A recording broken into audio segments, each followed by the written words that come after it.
please welcome my guest for this evening, Viscera.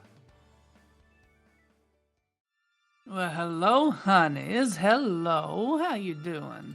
Hello, Viscera. How are you doing? Oh, quite well, quite well. Wonderful. Well, welcome on in. I'm sure most folks are already familiar with you, but for anyone who might not be, if you could introduce yourself. Well, of course, I am Viscera, Queen Cryptid and Mother of Monsters. And normally I'd be welcoming folks to my woods. But I'm very happy to travel outside of my comfort zone with this lovely cityscape out here, honey. I was going to say, it's a fair bit brighter than the woods. It is. It's going to take my eyes a little bit to adjust. A little bit of neon green as opposed to the red of that fire. Mm-hmm. But still, I'm so happy to have you here. I'm glad you're able to venture on out of your comfort zone to be here tonight. I know you actually had a belated Valentine's Day stream recently. I was not able to make it. I've been pretty busy last couple of days. So I'm curious, what did you do for your Valentine's celebration? Well, we played some Choo Choo Charles. We beat that game, and I made a couple fun announcements about an up-and-coming body pillow that'll be going on pre-order soon, and did a little sneak preview of some model updates that are coming. And yeah, so just kind of hung out with chat, had a wonderful time.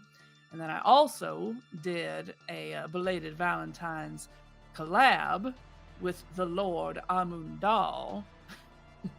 I have seen Amundal around. Mhm. Haven't seen enough of his streams. I do need to get around to more of them. Oh, he's delightful. Mm-hmm. Well, first off, congratulations on the merch announcement. That's very exciting. I need to make a point to actually see that design and everything. That it's been really cool to see folks be able to just make their own merch and make their own different creative merch where it's sort of going beyond just, stickers, badges, acrylic stands. And don't get me wrong, that merch is still super cool. But I feel like there's something much more personal about being able to have, your own body pillow design and to be able to commission art for that and to find something to really make your own.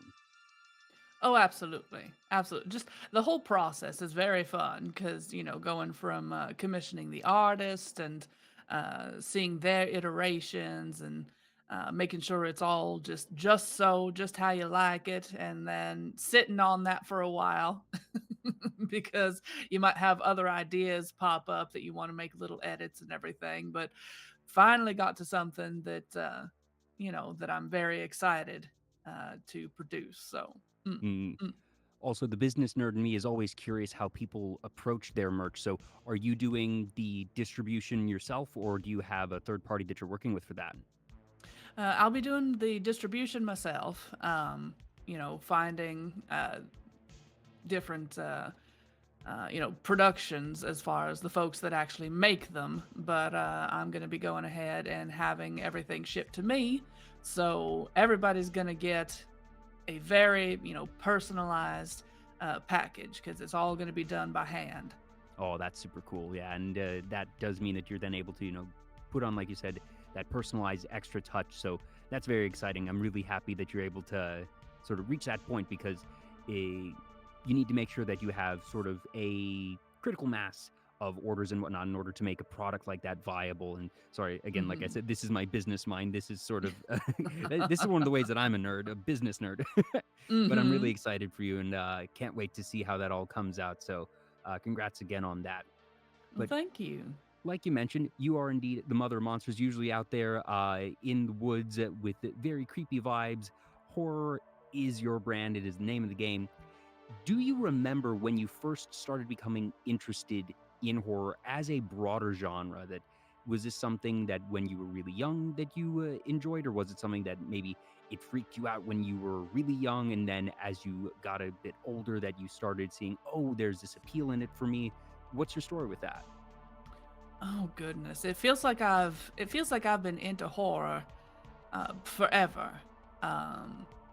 It's like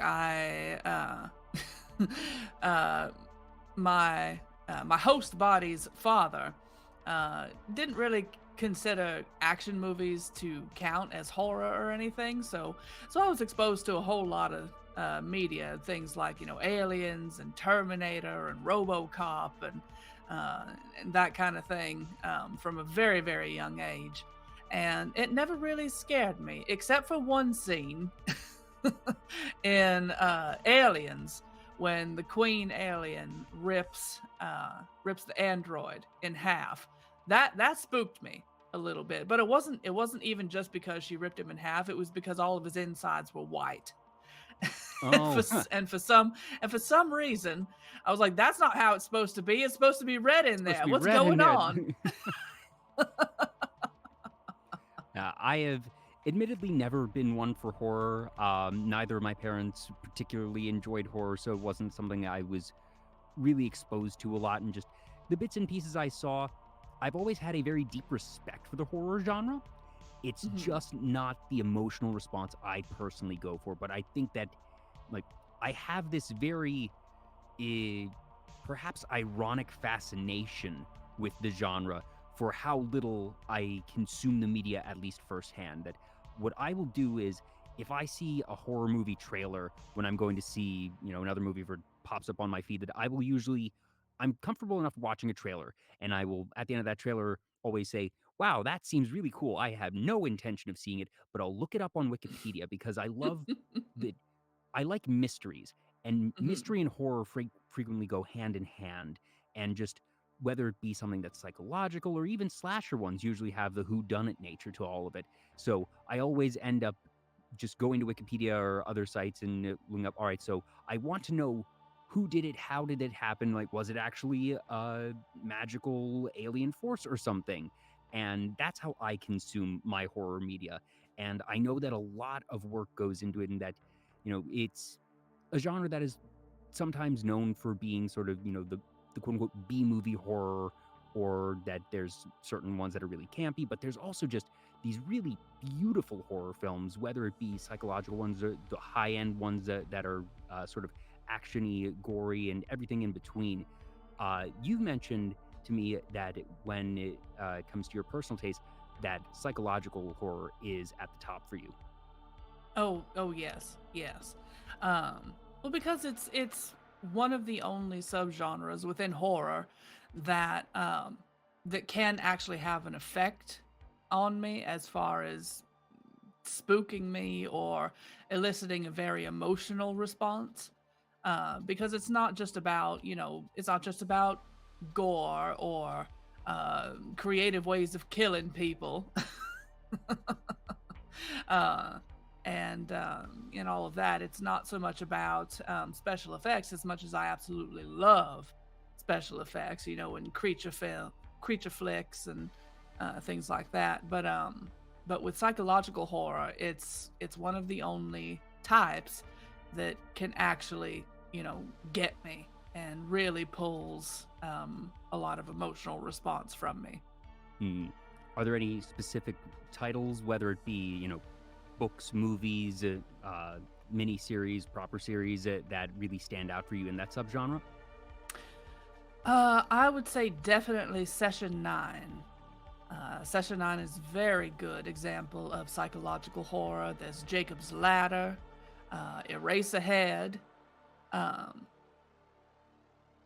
so yeah, they're all very what would you say? You call them artistic films, I guess you'd say. They're a little bit they tend to be a bit abstract, but and there's also they're very open-ended. I don't know if you're familiar with the Silent Hill video game series. Yes, But that's yeah. also very much a marriage between, creature horror and psychological horror, Hmm. because they use the psychological aspect to inform the design of all of the monsters in Silent Hill. Yeah. Now you mentioned Session 9 in particular. That's anytime I ask questions like that, whatever the first title is out of someone's mouth usually means something. So Session 9, I have the Wikipedia pulled up right now. So this was a movie from 2001. So as much as I hate to say older film, it's getting to be an older film. Oh no, that makes me feel old. Crap. So this is Session 9, not District 9. That's a very different 9. Not Mhm. Mighty 9. That's a very different 9 as well. what is it with nines and medias? I don't know. But what is session 9? So session 9 is on the surface it's about, a group of contractors who are hired to go in and clean out an old abandoned asylum. Ah, it's And always an asylum. mhm, mhm. And you kind of see the group, like they start out, they seem very tight knit. They obviously have been working together for a very long time, and they have their own history with one another. It's a bit like a brotherhood, I guess you could say. But as they work on this job, which they definitely, they're trying to get the entire asylum done in a week, I think it was. Which, if you see the movie, you see how vast and enormous this old asylum is, and you know damn well they are not going to be able to get it done in that time. So they're all under a great deal of stress. They all need, the money. They need the paycheck. The company apparently hasn't been doing so well and all that. So that's kind of the setup of, everyone's having their own personal stress. And the longer they work on this project, the higher the tension gets. And the more the group just starts to kind of fall apart. And one of them goes up into the archives of the asylum, and it's where they have stored just a bunch of old case files and um, just things that interviews with patients and all of that. And this guy finds a case file in particular, and finds some old recorded tapes of sessions uh, that this client or this patient had with their psychologist. And so, there goes the title.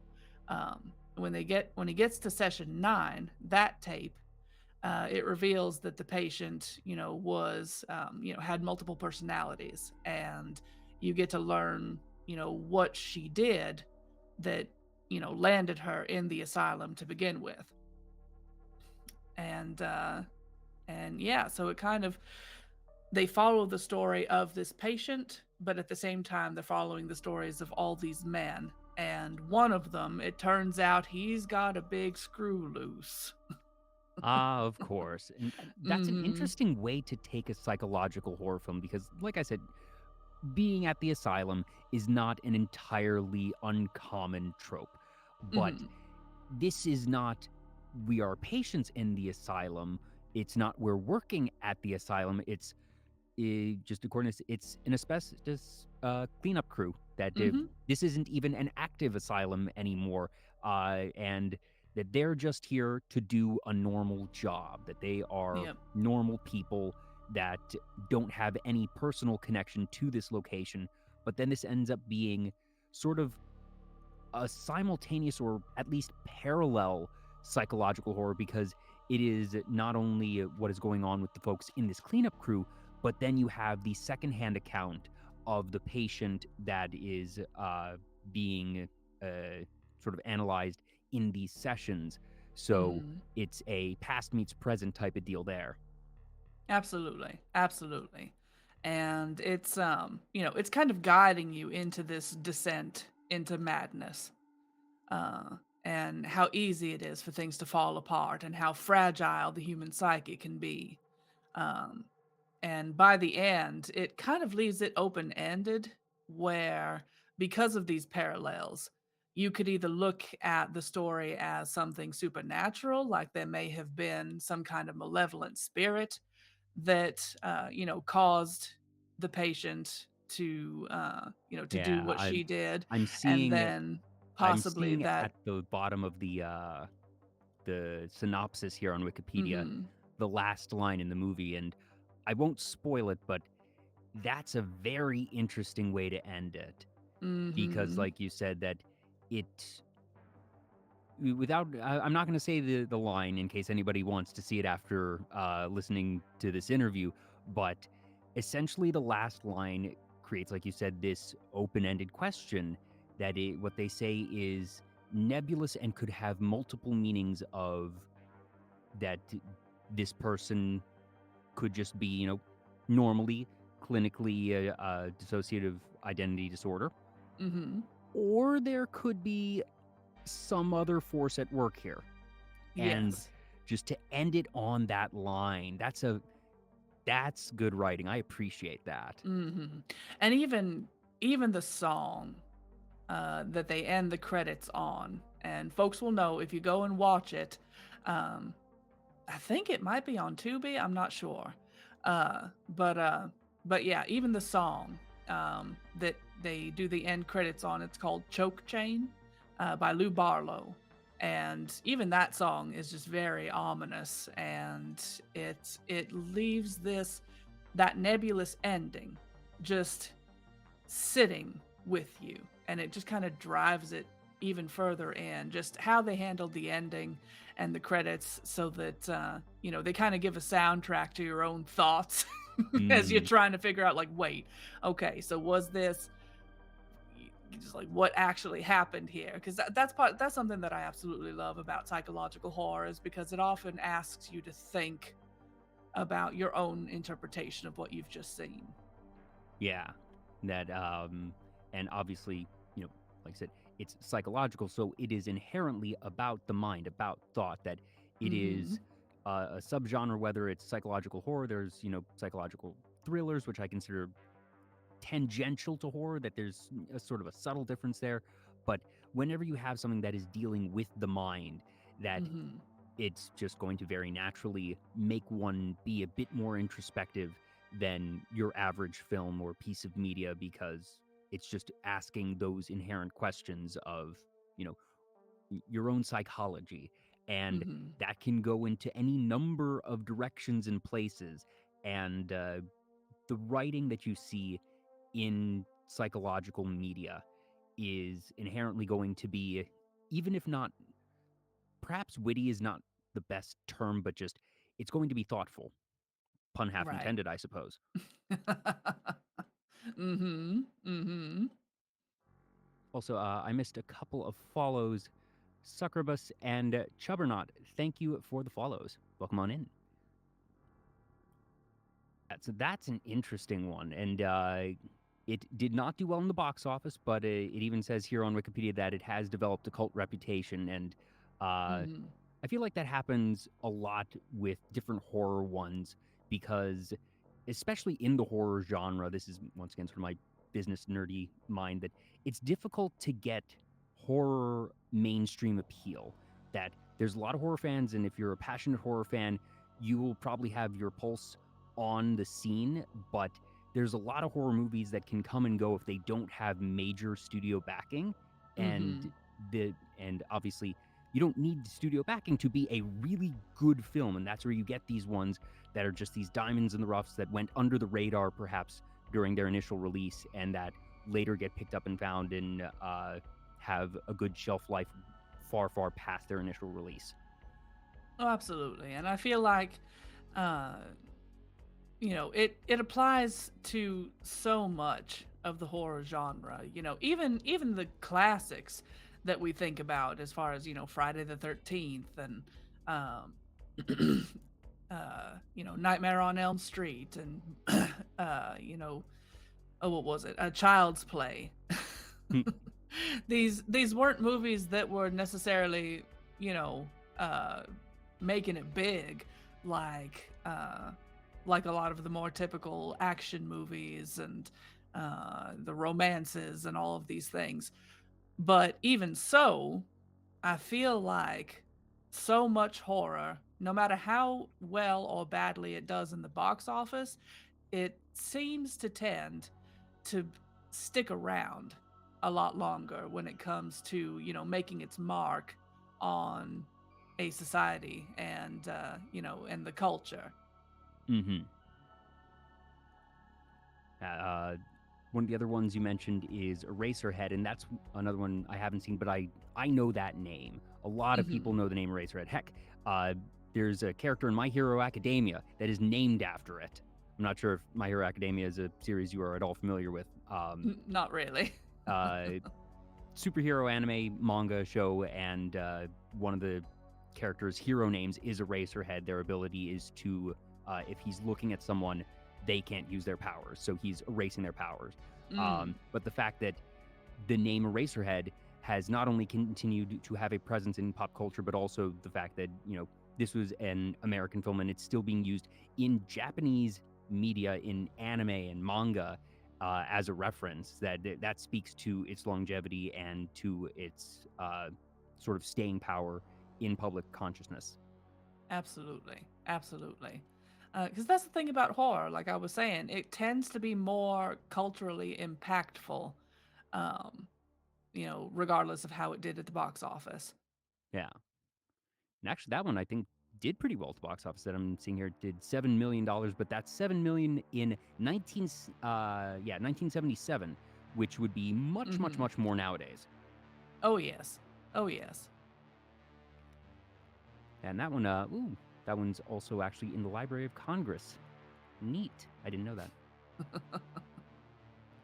Do you remember what is your earliest memory of a horror film? Do you remember what your first is, or even if you can't remember necessarily what the first one was, what is the earliest memory you have of a horror film? Oh, goodness.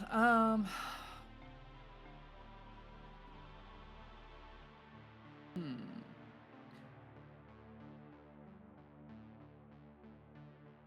It's a big What question, was it? and Oh. we talk about psychology and memory, and then you have to go through your own memory Uh-huh. archives. Uh-huh. Oh my goodness. Hmm.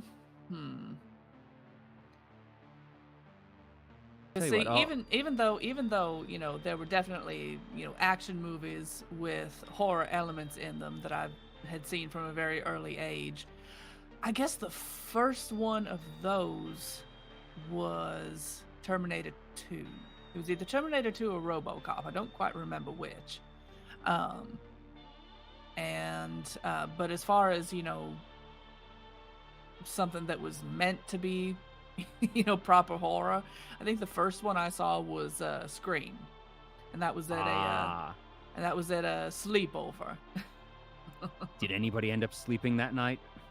Oh yes, I don't think any of us was actually scared. Oh, I remember seeing those Scream masks when I was little, and those are still used Halloween pretty much every year. That it's just a very iconic mask, a very iconic face, and I use that term lightly, not being a human face, obviously. Um, but yeah, uh, that's one that obviously has been around for a while. I know I've lost track of which iteration they're on now, but it's really cool how that face, that mask has become so iconic. Mm-hmm. Mm-hmm. Oh, absolutely, definitely. Uh, uh, had a big impact. Mm. Have you ever dabbled at all in making your own horror media, whether that just be writing your own short stories or, well, I suppose Viscera in and of herself is more your active contribution to the horror genre. Mm-hmm. Yeah, well, through my VTubing and everything, I also used to write little short stories when I was much younger. And of course, they were always horror stories. Mm-hmm. One was very, I guess, inspired by Edgar Allan Poe, but it was a story uh, about a man that was just slowly losing his mind with guilt over having killed his wife and child, and just it goes through the story where by the end you realize that's what he's tormented over. It starts as if his wife and child had just died, and he was Oh, and missing then it them. And slowly comes to light mm-hmm, over the course of the mm-hmm, story that yeah, he's not racked with grief, he's racked with guilt. exactly, exactly. So that was one, and I wrote that when I was, oh goodness, uh 14, 13 to 14, something like that. And there was another one I wrote where um, it was much more cerebral, I guess. It was kind of my attempt at a psychological horror, but it was a story about A person who is trapped in darkness in a room that is just completely black. There are no windows that they can perceive. There is no escape from this room, but they know that there is something else in the room with them. They know that just by the sound of it and by the smell of it that it is not human. If it ever was human, it isn't anymore. And the story is just all about, this prisoner, this person, um, trying to figure out what it is, but also being too terrified to, uh, to get up close to it. But this creature is pursuing them slowly, just around and around in the room. And it seems like it's getting a little bit faster every time. And by the end, the ending is kind of open ended as far as whether this person was simply hallucinating or another interpretation was that because by the end they're just screaming because they think that they're being consumed by the monster. So it's up to interpretation whether they're just hallucinating and it's all just in their mind or if it's actually happening. Is the location that they are in ever firmly established or explained? No. So in that case, this could literally just be all in their mind, that this room could Mm-hmm. be their consciousness, their psyche, and that they Mm-hmm. could physically be anywhere, but that this monster, this creature that is pursuing them could be literally anything. It could be some type of fear. It could be anxiety in their real life, just snowballing and catching up to them. That Mm-hmm. not only could it be that they are very well in a room and that they are hallucinating the creature itself, but that this entire story of being in a room itself could be the hallucination. Absolutely. Yes. So yeah, that was, it's entirely open to interpretation. Um, when I was writing it, I definitely had in mind that uh, it was meant to represent, at least for me, while I was writing it, um, all of those dark things that live inside of your mind, the darker tendencies, the violence, the more bestial part of us all, uh, that we try to run from or escape from. It can be our anxieties and fears and our angers and resentments that we're desperately trying to get away from, and things about ourselves that scare us. And in the end, we really have no choice but to accept them or else be consumed by them. Hmm. So, So, have you done any writing like that recently, or are those just the ones in the past? And I guess building off of that, do you have any interest of writing more, or is that something that you just over time decided, and that's not where I want to put my energy creatively at this point? well, I have not, I haven't written anything like that in quite some time. I would absolutely love to. I would still, I would still love to sit down and just find the time, uh, to write some novels, some horror novels, and maybe self publish or something like that. It's just all about trying to find the time for everything. Very fair, and goodness knows that you have a lot on your plate. That just being somebody who streams really more than once or twice a week, and even streaming once or twice a week, that I only do this once a week, and it takes time. But folks like you who publish full on schedules, and I forget how many days it is this week, but that you do keep yourself busy for sure. So it's totally understandable Mm. that something as time consuming as even a short story, much less a novel, uh, isn't necessarily going to be something that is viable. Yeah, yeah, it's hard, especially when you have a full time job to pay the bills and everything, and then you're trying to do streaming 3 to 4 times a week. It's a lot. Mm. I don't usually ask folks about the inspirations of their model, but I am curious, um, for yours in particular, are there any well, they could be hidden and subtle, or they could be super obvious references that I just don't get because I'm not well versed in horror. That do you have any references to pre-existing pieces of horror media, whether it be in your model or in any of your assets that you use on stream? Uh, mm, Nothing terribly specific. Uh, I draw a lot of inspiration from, uh, old Norse culture, where, and Norse aesthetic and everything with, the skull headdresses Mm. uh, and all of that. There's also the Mary Lwyd. A lot of folks think that I'm some deer-headed monster, but this is actually a horse skull. Uh, and just having antlers attached to it, plus the pelt is wolf or coyote, whichever. Um, so it's just kind of a hodgepodge, really. I didn't have because this design started out as a costume design for an event called Wasteland Weekend. So I was just kind of putting together Mm. my own costume and kind of how I wanted to look out there. Uh, and so the VTuber sprang from that. Now, you used a term in there that I'm not familiar with. You said, I think, Mhm. Mary Lwyd? Yes, the Mary Lwyd. So it's a what is it? Swedish.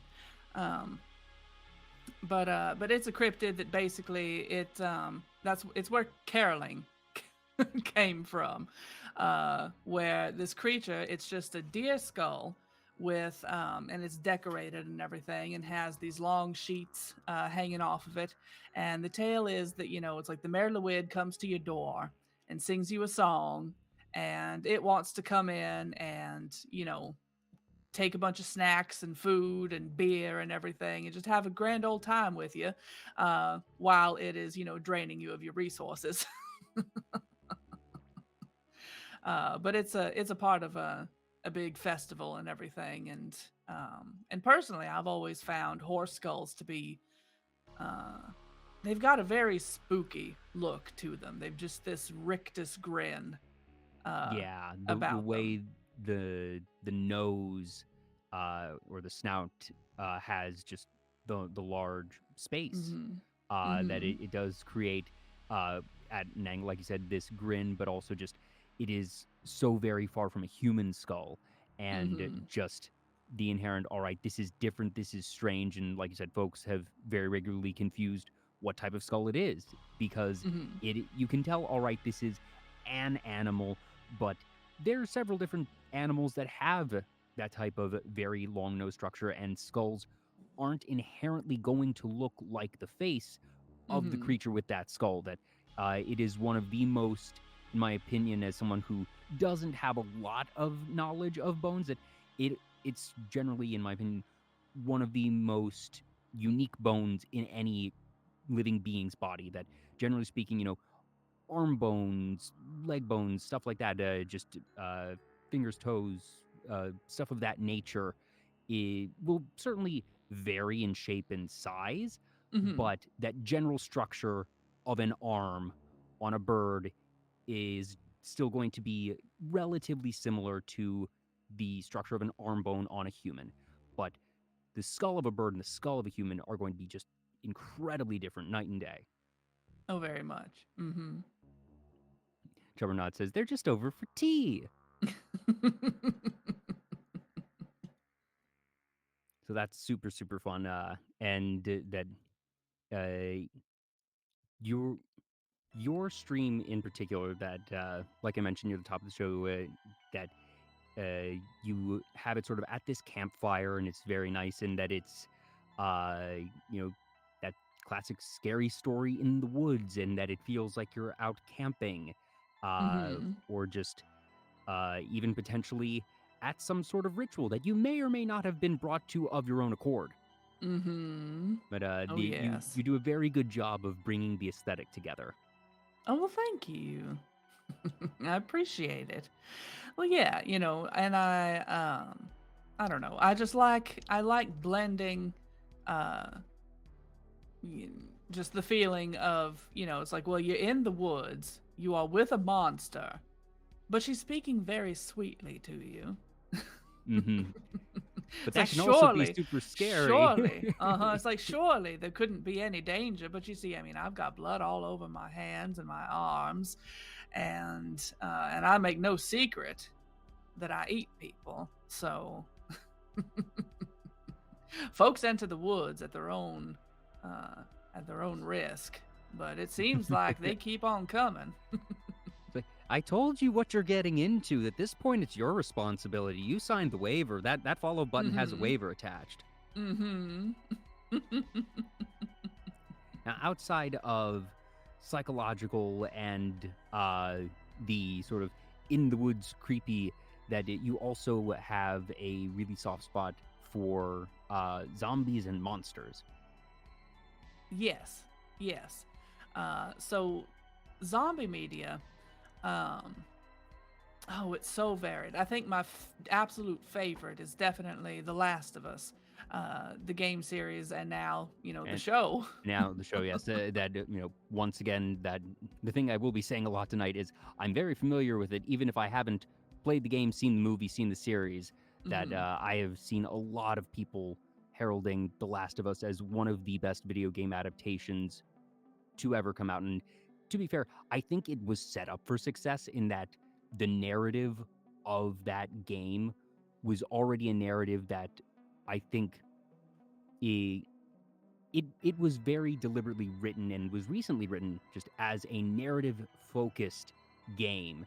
So Hmm. I'm not too shocked to hear that it has been able to be adapted to a series with great effect, but at the same time there's still plenty that have gone awry from there. But I'm really happy for the fans of that game because I know that it has become a really big one in Oh these yes, past we're several eating years. good. Yes. But yeah, so it's like, obviously, love the story, um, and just the design of the zombies. I think it's a very unique and fresh take on them, very creative, and so of course love the zombies in there, um, Now, and if just memory serves, Oops, sorry.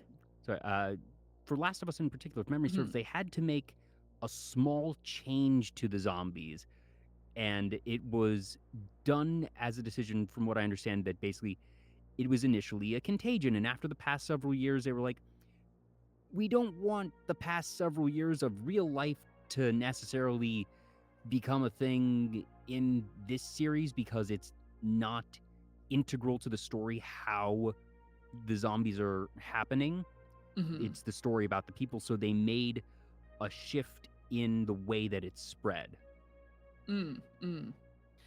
Well, yeah. Oh, and hello, Grim. Very happy to see y'all So, here. Grim, welcome on in. But yes, I just love that they went with the cordyceps, angle with it. That because it is, it it is still an infection. You get bit, uh, you get Yes. bit by one, and you'll be infected and everything. But it's not one of these. It's not your. It's not like in Return of the Living Dead where it's gas that got into the air, and uh it's like if you die, you're automatic zombie. Yeah. Oh, and hello, Smog. I've never seen that emote before. Ah, well, it's one of theirs. That That would explain it. uh-huh. Just that beautiful little red eyeball. But yeah, so and just mm. And of course the story of The Last of Us, I think, because it's not really about the zombies, it's about the people. Uh and about their conflict and how they are, trying to survive and adapt, and all of this. And it's about, the more interpersonal relationships. And I just think it's wonderful. Yeah, Uh, and knowing your interest to psychological horror, that actually ends up making mm-hmm, sense because I think that some of the best zombie media, like you said, it's about the people, not about the zombies. And yes, the zombies are a threat, but it is one, the inherent conflict of, all right, the decision that someone has to make if they are infected one way or another, but also just the those stories end up lending themselves to the space and time, I suppose, for more Mhm. human interaction. That it's not all right. There's this giant monster crushing the city, and we all need to run right now because it's just we need to get out of radius. That Right. it is a lot more of the do we hide, do we fight, how do we try to rebuild society? Can we try to rebuild society? And that there's a lot more implications and questions that end up being asked in the situation of a zombie apocalypse versus the different flavors of apocalypses. Mhm. Well, for sure. There's I think there's just a lot more room for creativity uh Mm-hmm. when it comes to, zombie movies. And it's not all, the highly intense or um what would you call it? Tragic circumstances like like I said before, you got movies like Return of the Living Dead that are just entirely camp.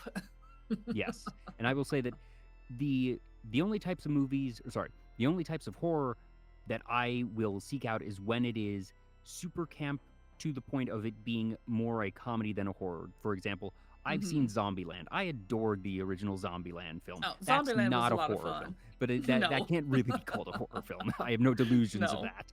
Mhm. But it was a fun deconstruction of the genre, I think. Oh, absolutely. Absolutely, yes. When it comes to the of the Dead series, so Night of the Living Mhm. Dead and all the iterations, do you have a favorite in that series? I think Day. Day is definitely my favorite. I love Bub. He's my favorite zombie. Anyone who hasn't seen it, I'm very uh, curious. Who is Bub? okay. So Bub is a zombie who there's basically this facility, this underground facility that some survivors are posted up in. And they have a scientist down there, and he's trying to research the zombies. He's trying to figure out what makes them tick, uh and Bub is this zombie that they've got in there. And he puts they've got like a collar on him and he's all chained up and everything. But he puts some headphones on him to have him listen to music and see if he reacts to it at all. And he does. It's very clear that he recognizes that this is music, that he enjoys it. um and he's kind of trying to communicate with Bub, and he's trying to figure out so, well, how much of the human that this man used to be is still in I'm there. certain nothing can go wrong in this situation. Absolutely not. I don't know what you're talking about. Nothing ever goes wrong in of the Dead When movies. you're trying to analyze and see, all right, is there humanity left in this monster? And as noble as an intent may be, Mhm. that doesn't make for fun media. But no, it definitely leads to a very I don't know, very funny but also very poignant scene, um where the guy who's kind of running the show, he's definitely an asshole, very unlikable. Nobody likes him. He's an asshole to the zombies and the people. And very much a dick to Bub. And Bub remembers this. And there's a scene where all the zombies are they overtake the facility and everything. And Bub ends up shooting the man. Like, he ends up with a gun. He remembers what the gun does and what it's for. uh and he shoots him. And the man, he falls back into just an entire group of zombies, and Oh, is that has to be screaming. satisfying. Oh yes, he's screaming, choke on him, choke on him, as the zombies are just tearing his guts out and everything. It's very satisfying. Very fun. Yeah, I always love that in any monster movie, whether it is, zombies, aliens, what have you, that the question of, for lack of a better term, humanity, or, in the broader sense of just consciousness, awareness of capacity for emotion, empathy, or lack thereof, as Bub has in this case, that the mere capacity for memory and just knowing this person hurt me in Mhm. particular. I'm going to hurt them in particular. Mhm. And that Mhm. in some ways it's almost relieving to see, oh, that there is some humanity left, but at the same time that's also super terrifying of, oh, these things have memory and awareness, and Mhm. well, if that can be weaponized against people who aren't necessarily assholes, is just the other part of the fear of, a learning monster, a learning zombie, or something to that effect. Absolutely. Absolutely. And I think that's honestly, that's really the one thing about, zombies, that I think is just, an actually terrifying concept to think of, That where, at one if point, you've been, that you've been overtaken by, um, in The Last of Us, this cordyceps thing, that you're basically being controlled by something that you have no control over. You no longer own your own body or your own mind, and yet there is still consciousness within you.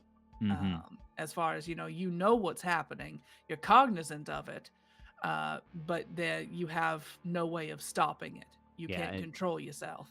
and whether it be the cordyceps situation where you are being actively controlled by another active consciousness, Hmm. or uh, more, I suppose, quote unquote, conventional zombie mechanics where essentially it does something to your brain that it makes you more aggressive, or that it messes with your perception or emotions, and that you lose control that way. And to what degree you Hmm. retain consciousness is not entirely clear, but at that point in time, it's still that, you know, you are still dealing with something that is, in all technicality, a human, and even if not technically a human anymore, was a human at one point in time, and that Hmm.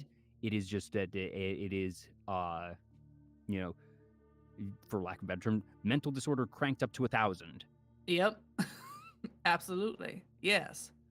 And I think that's why I gravitate a lot toward, horror in general, but definitely psychological horror, or horror that has the psychological element to it, um, because anybody who lives with mental illness of any kind, um, knows, just knows the feeling of that, knows the feeling of being demonized, feeling like a monster, um, feeling like you are other than everybody else, and not fully understanding why necessarily, if you haven't been to therapy, you haven't had a diagnosis or anything like that.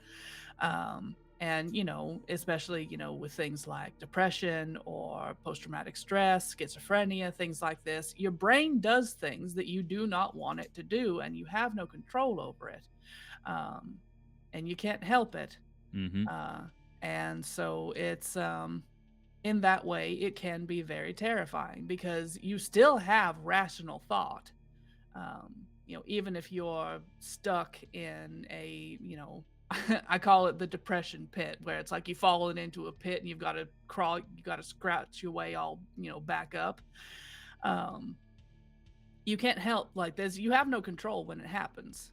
You, it's not really up to you. You just, you're in the pit now, and now you have to try and get yourself out. Uh, and schizophrenia can be similar. Post traumatic stress, so many different kinds of mental illness. It can feel like you're a prisoner of your own mind in many respects, because you don't have control over it all. You just do the best you can. You do the best to use your rational mind to understand and recognize, when your brain is doing something that you don't want it to do, and then try to cope as best as you can. Yeah. And obviously, uh, human mental disorder is not the same as all right, you are now bloodthirsty, trying to bite everyone and eat people's guts. It's No. not quite that, but No. it's the type of thing that, you know, those are the inherent mechanical similarities, I suppose. Mhm. Like you said, that it is something that is innately human and can be just innately terrifying in its own way of, all right, whether it be post-traumatic stress, whether it be depression, anything like that, of the whole idea of, like you said, not being in control or just being aware, whether it's during or after that, if you, were to have an episode or something, then afterwards realize, Mhm. oh dear, I've done something that, I did not want to do, I did not mean to do, uh, and that it is a very scary thing. That's what makes mental disorders themselves such a challenging thing of just whether it be to uh, to address via therapy, via medication, what have you, and just living with those different disorders. That it is a very real, very scary thing, and that fortunately, I feel like as a society we are making strides Mhm. to normalizing. Oh, Small and Strong TV. Welcome on in. Thank you for the raid. Small and Oh Strong my raid. goodness. Well, Welcome on in, hello. folks. I'm Jay. This is Vtuber Talk. I'm talking with Viscera right now. We're talking about horror, mostly psychological horror, and actually sort of getting into the crossover of zombies, psychological horror, and human psychology itself. So, Mhm. welcome on in, Small and Strong. I hope you all had a fantastic stream. Thank you so much for sharing your community. I hope they have a wonderful time here. If you all need to step aside, get some food, get some rest, what have you, please take care of yourselves. Hope you have a wonderful rest of your day. Hope you had a great stream. But for everyone else, welcome on in. And yeah, we got some creepy stuff going on here. Got so many tasty little morsels coming in. Yes, indeed. Um, yeah, so you all walked in on sort of a bit of a heavy topic, I suppose, but uh, at the same time, it is really interesting. And like I was saying, I think we've made strides as society to not demonize mental disorders as much as they once were. That's not to say that it Mhm. isn't still a problem. I think we're making Oh, for progress. I sure. think we still have a ways to go. Oh, definitely. Definitely. So, and for The Last of Us, like we were saying, just really, really good story. And if memory serves, I think that's already been greenlit for its second season. So, I uh, think if it has, I'm very happy. I mean, it should. if it's not already, I assume they'll announce it with the season finale. It feels inevitable. Mhm. It's just, Mhm. it's clearly done very well by every metric.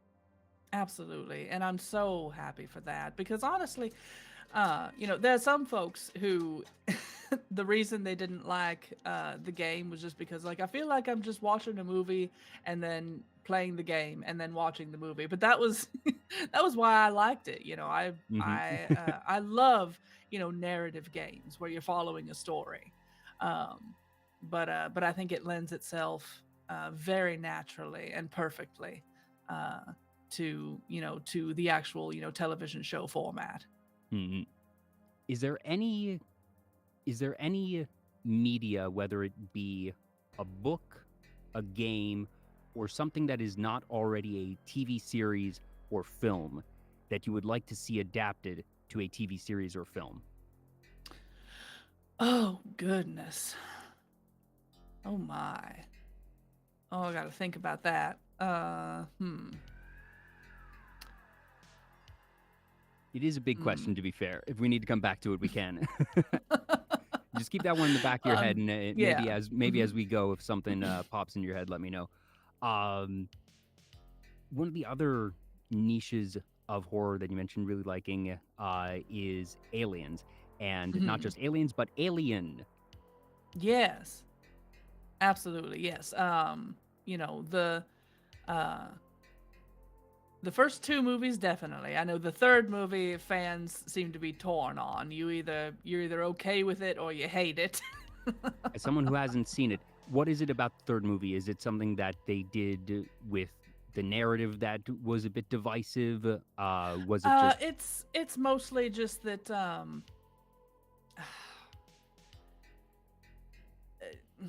there are things about it that are problematic, but also, Ripley dies, spoiler.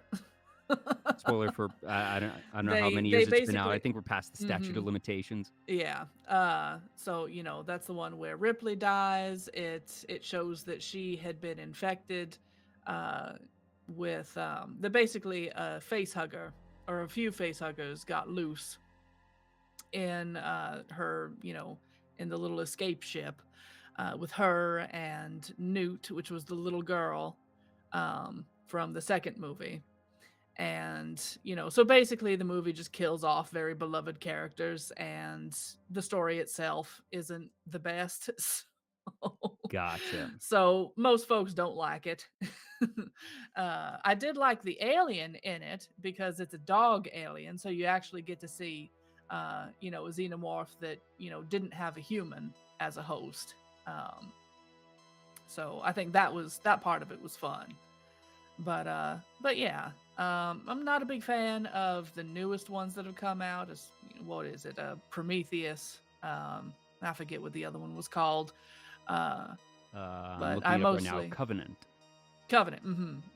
Yeah, I wasn't so much a fan of those, but I definitely adore the first one and the second one. And I don't care what anybody says. I don't care how silly it is that it's basically a fan fiction made into a movie. But I personally loved Alien Resurrection, And so and you mentioned that one is that was the fourth yeah. installation, I think. Mm. So No, it's a lot of fun. what makes that one something of a fan fiction? What sets that one apart? Oh god, well it's Eh, you would have to see it. That's fair. I don't know. It has some very kind of goofy scenes in it where like one man, one of the aliens, gets him in the back of the head with its little with the small mouth that comes out, and Mm. he's just standing there with this real stupid face, and he reaches back and grabs a little piece of brain tissue and looks at it and goes cross-eyed and falls over dead. Well, delayed reaction. Yes. The wound doesn't take effect until you look at it. So there was that scene. There were some underwater xenomorph scenes where it's based. What was it? I think they were just like space mercenaries or something like that. I forget. It's been several years since I've seen it, but for whatever reason, the ship is it's taken on water. I think the water mains got busted, and so they're flooding one of the rooms. And there's a scene where the characters are trying to swim away from xenomorphs, and the xenomorphs are, uh, much faster than them underwater. So it's just kind of a schlocky action movie that I thought was very very fun. Mm. And then one of the most famous crossovers in what I would say horror history being Alien versus Predator, that Hmm. you have a big affinity for the Predators, which after speaking to you, I found out were called Yautja. I'm hoping I'm pronouncing that properly. You are, yes. Yep, I definitely love the Predator series as well. Alien versus Predator. I mean, honestly, that's also kind of a fanfic of a movie. It definitely has, a it's like a predator and human ship, basically. uh, and the human woman, she kind of gets to become a an honorary Yautja. They give her a sign of respect. They give her a little scar on her cheek that's I think it was the clan symbol or something like that, where it's like, all right, well, you killed a queen alien, so you're cool with us. Hey, enemy of my enemy is my friend. If you've read the novel of Alien versus Predator, it definitely gets a little more into the kind of shippy moments between the main protagonist and one of the Yautja. Oh my. hmm Now, I'm actually going to move us over to a different scene because you've actually sent me a couple pictures of you have a collection of a lot of different things. In particular, you mentioned that you exposing me. Hey, you're the one that sent these to me. Listen. But that you were saying that you do enjoy the Predators. So this particular one, this looks like I can't tell if this is a blanket or if it's meant to be it's a tapestry or it's a body pillow cover. Oh, okay, that's a large body pillow. Good Lord, like that's the see, I have not seen a body pillow cover that is almost the size of a door. Yep. Still, Preacher asks, where can I get one? So I don't think that they're in production anymore, but it was made by Beast Soul Art. And she is also a VTuber and horror artist on Twitter. Let me just type it out real quick for chat.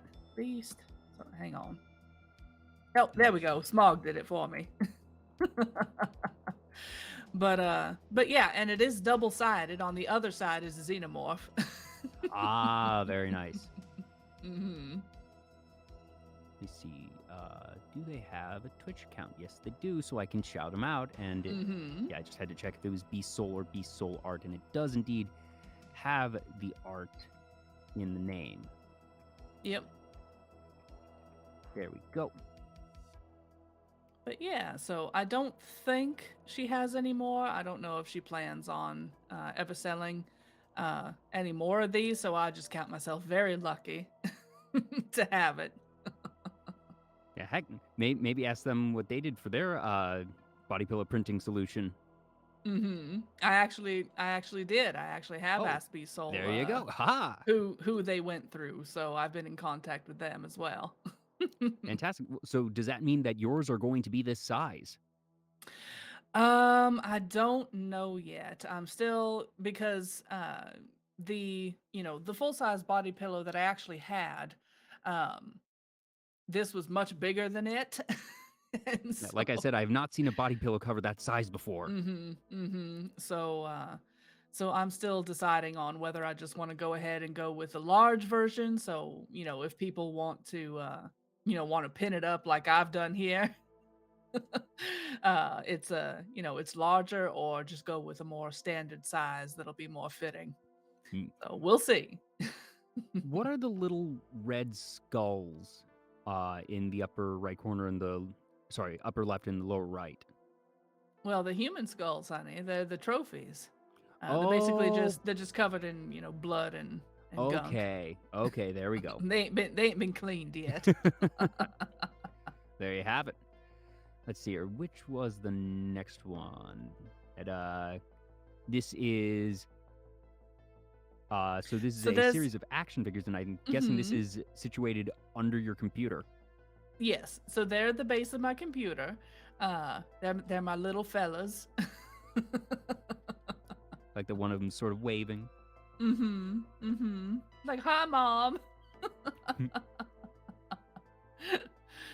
But yeah. Do you remember where you got these? I think I got all of these from Big Bad Toy Store. And they have an online store. They carry pretty much all of the Predator figures. Yeah, because I can tell just at a glance, even from this picture, that these do look much more detailed, that these aren't going to be, yes. Toys R Us figures, that these are high-end. No. Yeah, these are fairly high-end, especially for toys that are this small. They're very small, but they are not lacking in detail. So, they're definitely very, what would you say?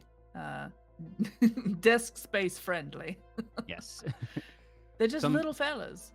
just little guys. Some Hmm. people have anime waifus on their desk. You have predators. Yes. I have alien husbandos.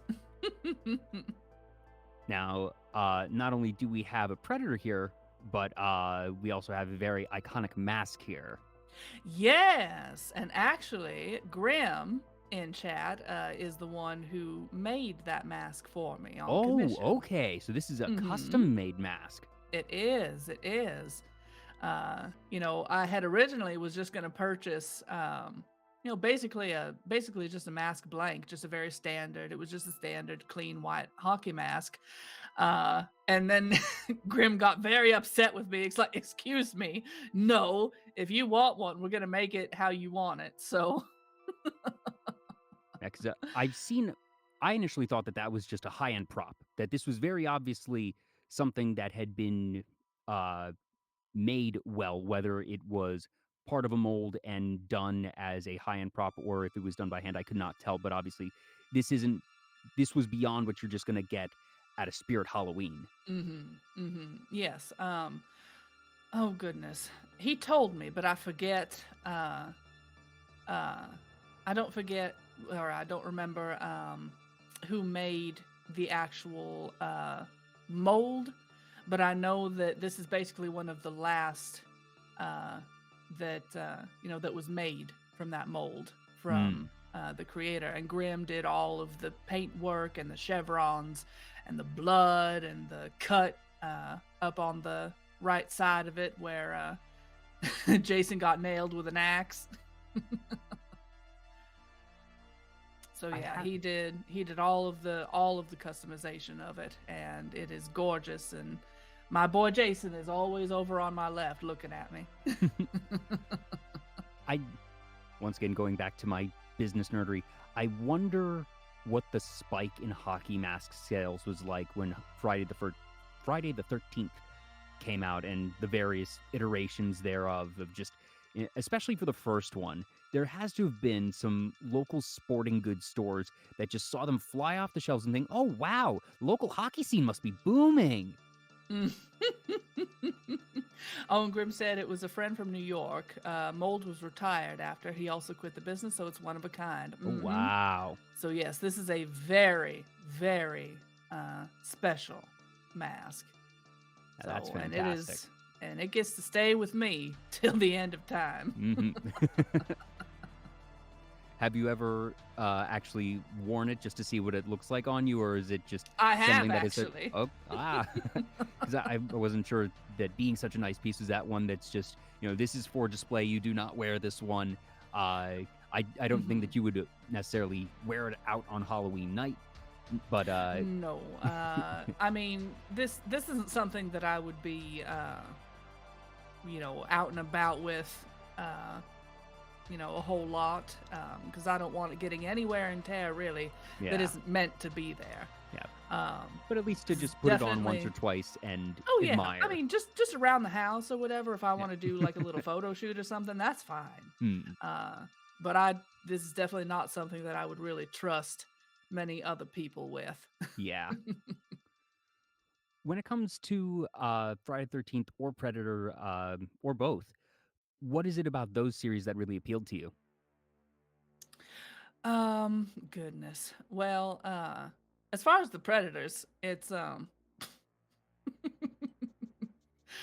it's very much just, I love the design of the Predators.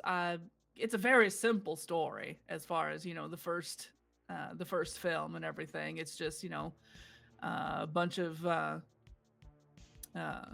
army guys. Well, they're not army. I think they're, mercenaries or something, but they go out on a false mission to figure out, what's going on and everything. And lo and behold, it turns out that there's an alien who's killing a bunch of people out in the jungle. And they're trying to pit themselves against it where, they're very much outclassed for the most part. It's like they've got all of their guns and everything, but none of them has a plasma blaster or is able to leap between trees and and everything like that. But just and I think it was Stan Winston, wasn't it? Who uh, Grimm or Smog? They can they can check me on that. But I think he was the one who did the actual design for them, and I Yes, just love the design. yeah, creature effects devised by Stan Winston, and that's Mm-hmm. not a name Mm-hmm. that I'm familiar with, but the fact that you are calling out the name means that he's probably done some other things. Known for his work on Terminator and the first 3 Jurassic Park films, also Alien, The Mm-hmm. Thing, Mm-hmm. Inspector Gadget, Oh yeah, Iron Man. Stan Winston's a big name in design and special effects and such. Has won 4 Academy Awards for his work. Wow. Mm-hmm. Mm-hmm. But yeah, so I think it's really just as far as what drew me to them, it was just incredible character design. Um, and the fact that they're just big buff uh alien husbands, that doesn't hurt. Yeah. That for being aliens, they sure are humanoid. Mm-hmm. Mm-hmm. And as far as the Jason movies, um I mean, really, it's if you look at the story of Jason, it's he uh he was just a malformed child who's bullied by a bunch of other children at a summer camp, and none of the adults in the situation did anything to help him, um Yeah, the and Jason winds story is up. distinctly human. Oh, very much, very much. So there's definitely, being able to come at it with, having sympathy for the devil, as it were. Uh, and, in the first movie, it's actually his mother that's, killing everybody. Um, and then after that, I think it's, actually, like a resurrected uh, version of Jason. And there's a lot of conflicting lore and everything. I think the accepted lore is he's actually a deadite, which if you're familiar with Army of Darkness or the Evil Dead movies, you might know what that means. But no, it's just they're fun films and classic slashers, and just I don't know. I just Jason's just my favorite. He's my favorite of a lot of the movie slashers because he's just this big lumbering force of nature, and it doesn't matter what you do, he's gonna get you. He's just the Hulk. He is. I saw Army of Darkness. It was either Evil Dead or Army of Darkness. I think no, it was Evil Dead because it Mhm. ends uh with Bruce Campbell being thrown into the other world, and that's where Army of Darkness happens. Mhm. And I remember seeing that with friends at a sleepover one time, and that basically they sold it to me because they justified it as a comedy because it was so damn over the top, and I was Mhm. able to watch that and be like, okay, this is just ridiculous. I have this vivid memory of Bruce Campbell's face when when his arm got chopped off, and just Mhm. like the expression he made was more comical than pained. So Yes. it became sort of a running joke in our friend group for a little bit that whenever one of us, like bumped into something or got a small injury, we would make that face at the other.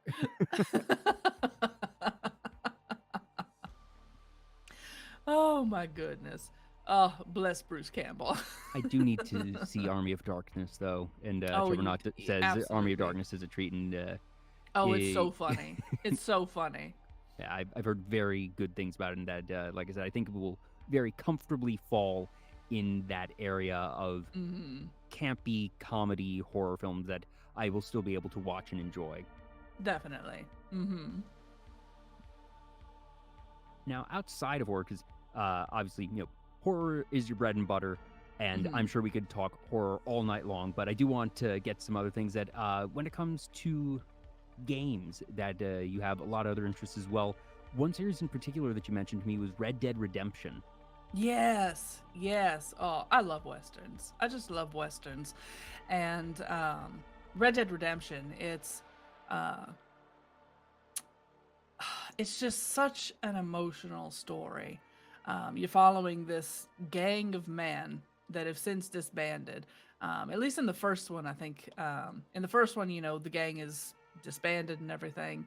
Um, in the second one, it's a prequel, and so you're seeing when the gang was still together, and how they functioned, and kind of seeing a little bit more of their history together, and seeing just how tragic of a story it all is, because it's basically a bunch of men with one psychopath and one sociopath who just ruin everything.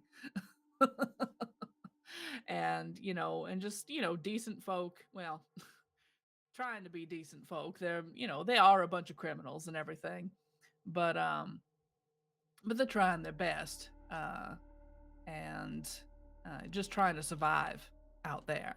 Mm. um and just the character, just the it's very, very character driven. It's a fantastic game series. I'm very much looking forward to the next one. I'm pretty sure they're making a third one, um with whether it's going to be uh a sequel to the first one or another prequel, showing more of the history of the gang. I'm not sure. um but also just, uh, they're gorgeous games, they're beautiful games. Just being able to ride around, especially in the second one, especially RDR2, um just riding around. You don't even have to be doing anything. You're just riding your horse through the landscapes, and it's gorgeous. That game is gorgeous. Um, That's definitely a series that I've heard many good things about, and I missed. mhm, The reason I missed this one wasn't because I was averse to the genre. The original was on PS3 and 360, mhm. and I had a Wii in that gaming generation. Later had a PS4, but didn't pick up two because it seemed like it was built on one, which I hadn't actually played. But I have some friends who swear by that game, who swear by that story. Oh yeah, no, So no. I do need to get around to that. I would definitely recommend it because you don't have to have seen or played the first one to get into the second one. Because, like I Oh, said, okay. it's a prequel. So really, If if I was anything, to, maybe if maybe anything, play play the 2, second one first then and then 1. play the first one. Yeah. So yeah, no, you definitely, it's not a game that, needs context. If you have the context of the first game, you kind of know uh what's going to happen and how things are going to go. But yeah, no, you don't have to have played the first one to enjoy the second one. Mm. And I did just double check, RDR3 was teased about 6 months ago. That there hasn't been any major news, but they did have Mhm. a trailer for it at some point, so it has been announced. So, yeah, happy fans of that one. Mhm. Mhm. Oh, and Smog just finished the game last night. Wonderful. Ah, how appropriate. It's sort of interesting that, Westerns used to be this really prevalent genre in American media for movies in particular, obviously. And I feel like the genre, obviously, it's still a thing. We still get Westerns, but it's Mhm. not nearly as often as it used to be, I feel. It's true. It's true. Um, I there are a lot of old westerns that were very problematic in their own way. That's Definitely. true. It was a problematic time in history. Uh-huh. As soon as you said it, I was like, oh wait, duh. That makes a lot of Mhm. sense because then you know your options are make it not problematic, which is then no longer historically accurate, or make it problematic, which Well, is problematic. And there are ways to well, do it's this not even. tastefully. There are Yeah. ways to do it tastefully, but Yeah. people are Well, more it's not aware now that even there's a line. right. Well, and it's not even that the older westerns were accurate. A lot of them were not terribly accurate That's at all. fair.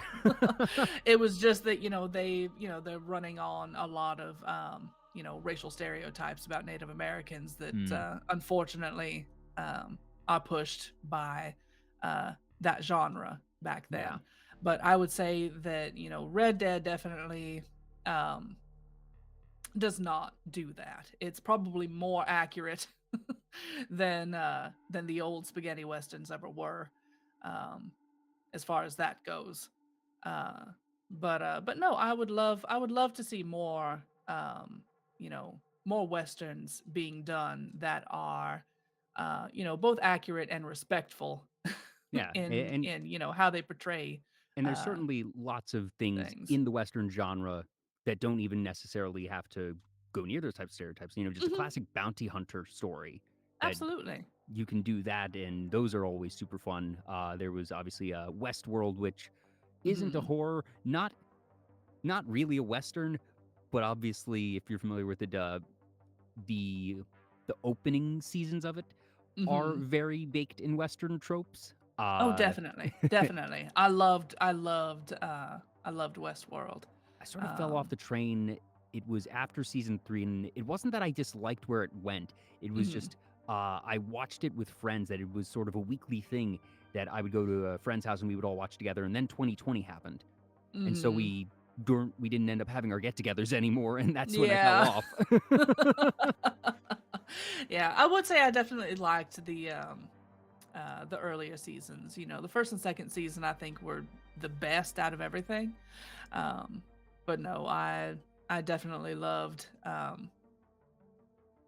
most of that show. Mhm. Yeah, and that one did some interesting stuff. You talk about psychology that I don't know if I would classify it as psychological horror, but the Hmm. whole AI sentience question definitely goes into that psychological territory in its own way. Oh, for sure. Um, well, even if you look at modern day robotics, where they're developing a lot of things. The robots that can walk bipedally and keep their balance, and they can Heck, do all these there somersaults and. there were articles Uh, about chatbots mm-hmm, gaining pseudosentience as recently as this month. mm-hmm. And just the different reactions that people can have uh, to them, where you get a lot of people who immediately, if they see anything even remotely uh, humanoid about a robot, or or like the robots that are on all fours and they're meant for just carrying things, like pack animals. Yeah, and that sort of gets Even. into just not Hmm. even like ethics and morality and all that aside. I think it gets into uncanny valley territory that you Oh, look at it and you yeah. see a thing and it's like this is odd. This is Hmm. a clearly unnatural thing that is Hmm. masquerading as natural, Yeah. and that especially for humanoid ones of just that uh, that's well, no pun intended, a visceral reaction. Yes. But no, I think you have some people who react with revulsion because it taps into that uncanny valley for them. But then you get a whole lot of people who very much anthropomorphize or humanize robots and are very protective. Like, I remember there was a video of one of the quadrupedal ones, and this man comes over and kicks it, like tries to kick it over, just to show that it's able to, keep its balance and it's not going to fall over. And just a ton of comments. It's like, don't kick the puppy, leave it alone. I'm kicking the puppy for science, I swear. But Yeah, no, that it's very interesting to me, how people respond to robotics, and kind of looking into the just the psychology of that too. Uh, I think what was it? The Matrix Reloaded, that had all of the animated short stories. Um, I think they did a kind of a deep dive into the relationship of between humans and robots, and that there were humans that were advocating for robots, and the more sentient and the more aware they became, wanted to protect them and everything. But then you also had the people that were afraid uh, of them and didn't fully understand them and wanted to just destroy them all. And yeah, I really like just kind of delving into the psychology of those kinds of stories. Yeah, there's a really interesting anime series that came out a couple years ago called Vivi Fluorite Eyes Song, which my one-liner for the series is it is Terminator meets an idol show meets what's the best one on there? I've just a basically robot that is designed to be a songstress is sent back in time to prevent the robot uprising, and that Hmm. it is a really interesting series, a well-told story in just 13 episodes, actually, and a very, very visually pretty one. So Hmm. it's VIVY Fluorite Eyes Song, and really, really good one for sure. But it's sort of weird to think that AI and robotic sentience has been a topic in media for decades, if not centuries, at this point. Hmm. And to think that we are now actually on the doorstep of those questions in real life right now is sort of odd to think, oh, wait, this might be our lifetime's question. That it just, we're still in those very early stages, but to think of the progress that has been made in terms of AI, and obviously, AI art has its whole baggage, and we're not going to get into that. Hmm. But the fact that AI has progressed so rapidly in these past couple of years to have, you know, art, chatbots, and all these other things that are now happening, that it's sort of making me look around and say, all right, are we doing this? Are we going to be addressing these questions? Because if we go at the pace that we're currently doing, we're going to have to answer these questions. Hmm. I think one movie that I really, really love that kind of goes into that question, but in a very beautiful way, is a movie called Her. Uh, I'm familiar with that one. where it's futuristic in that AI has been developed that is probably the most advanced uh, version that we could think of. Um, and you could just download it to your computer and it helps you with your daily chores and keeping organized and answering emails and things like that for you. But it also becomes just kind of a daily companion in your home. Uh, and something that you could actually develop a relationship with, and something that you don't just love, but it's capable of loving you back, and the limitations thereof, and the fact that you know a quote unquote machine isn't going to think about things the same way a human does, Mm-hmm. and the complications of that, and the fact that if an AI is intelligent enough to be self-aware, but it also has all of the capabilities that it has, it's far better than a human brain. As far as calculations and developments and everything like that. I think it was just a very unique and beautiful story of what could happen with that, where it doesn't end in catastrophe. It doesn't end in a humans versus AI scenario, um, which I I understand where the fear comes from. I personally don't uh, don't think that we could actually create something that is fully self-aware, that is a computer. I think that personally, I just don't think it's possible.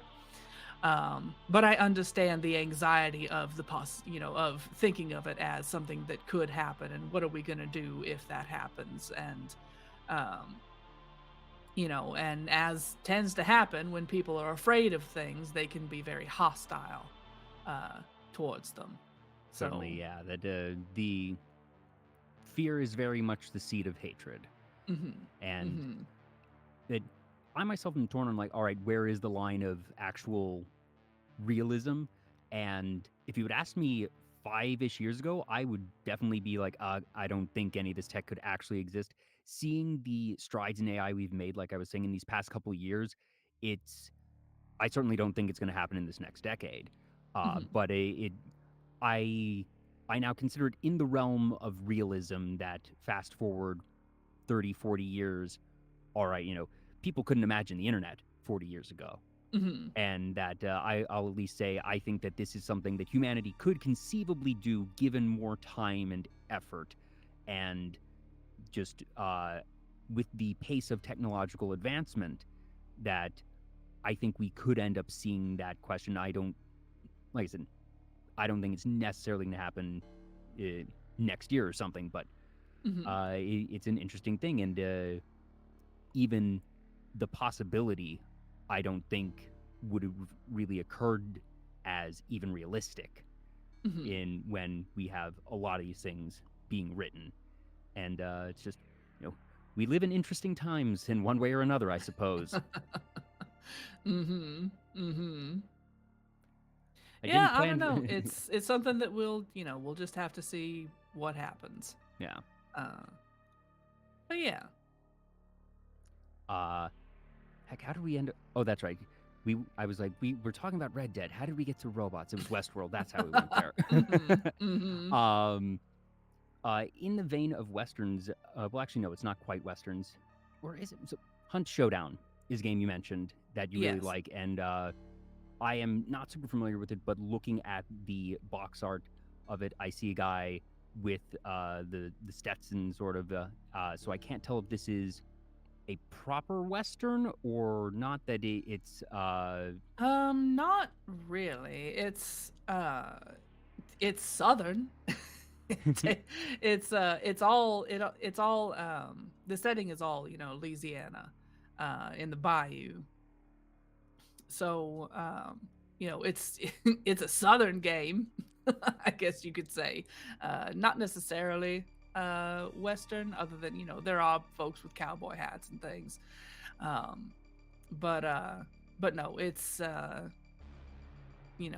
you versus other teams, but it's all of you versus certain monsters that you have to battle and banish and everything. So, yeah, I'm seeing here competitive first-person PvP bounty hunting game with heavy PvE elements, and mhm. you usually have just PvE or PvP. That you don't usually have the crossover, or at least not significant crossover of those two. So that's interesting design space.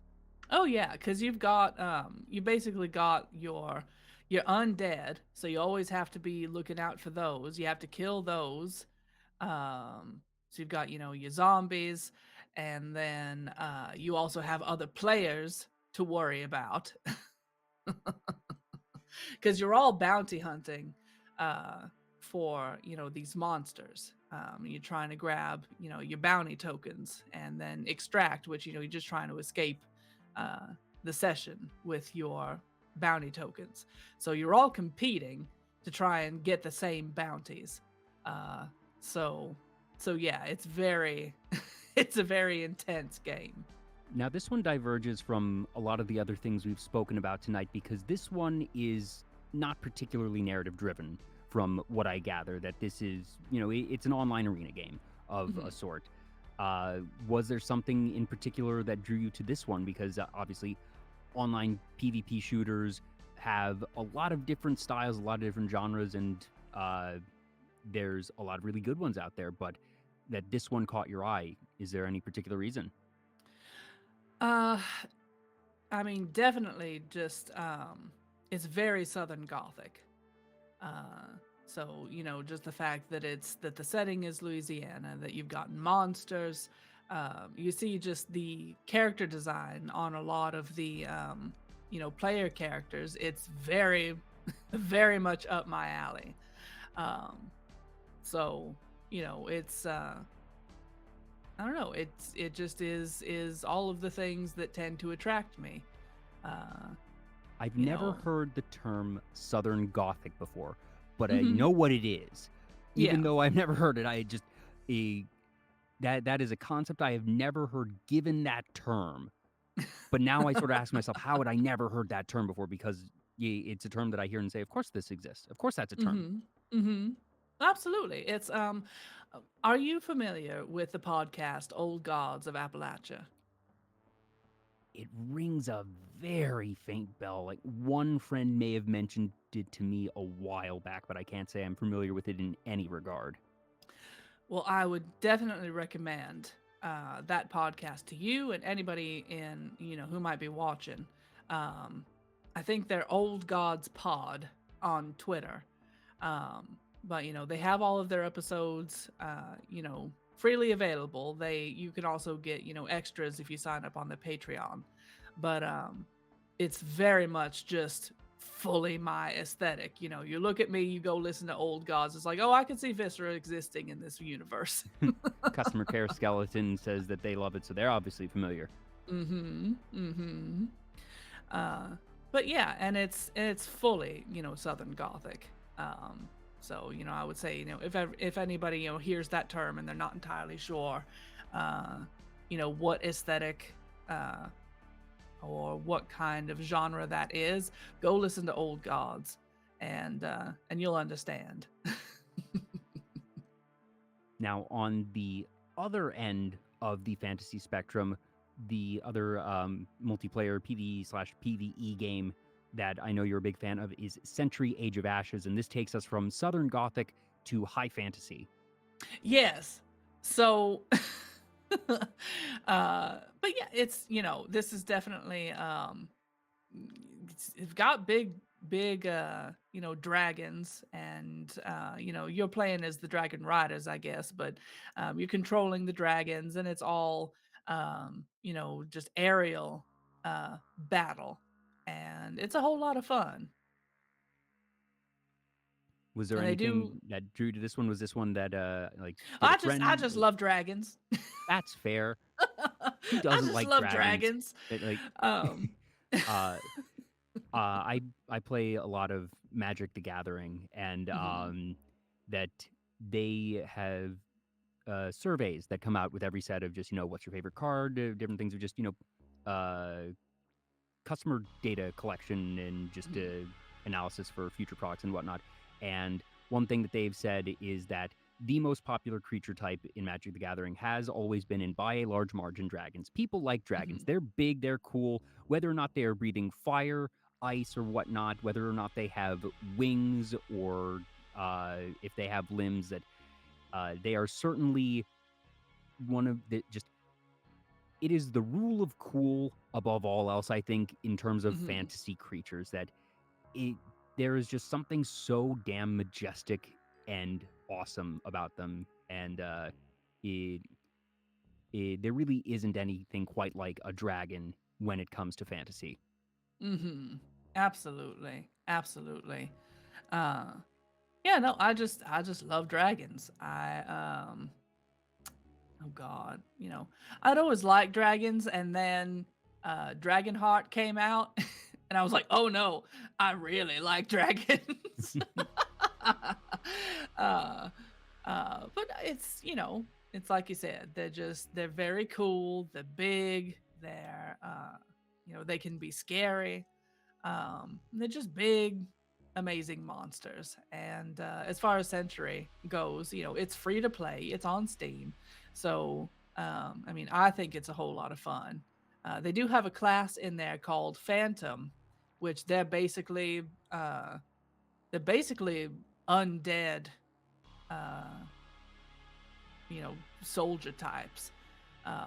So they have a little bit of that horror element to it. But no, it's just a lot of fun. When you play, whether it's Sentry or Hunt Showdown, since these are team games, do you usually get together with friends and play these, or do you let yourself be sorted into random groups? It depends. I usually prefer to play with friends, uh, but if I either don't have friends who are available, or if I'm just feeling like playing on my own, I'll play by myself or be on randomized teams. Do you find that you have a particular play style in either or both of the games? That there's Tank. Tank. That was an immediate And answer. I mean, listen, in most any kind of game, definitely okay, so I used to play Overwatch and I was a diva main, if that tells you anything. Ah. So I like to be the character that runs in and fucks everybody up and is hard to kill. Uh so and I've played like the more glass cannon type uh type characters in D&D before, um, where I can do a whole lot of damage, but it's also not terribly difficult to incapacitate me if you if Yeah. you get a good Y hit you're in. you're the wizard in the back Um, that's gonna cast Fireball and just mess up the other team, or, whatever enemies you're fighting, and you need to make sure that you have your paladin or barbarian in front of you mhm, at all times, mhm, because if any of those things get anywhere near you, you are very fragile, very squishy. yeah, yeah, but definitely like I usually prefer to be, the barbarian or the person going in there making heavy hits and running ahead and doing a bunch of damage so that the rest of the team can come in and pick everybody else off more easily. Um, I will say that which I sometimes I end up trying to play tank in games where you need to be more stealthy. Oh, yes. Not every game has a tank class or uh, is set up in such a way that tank-like behavior is good.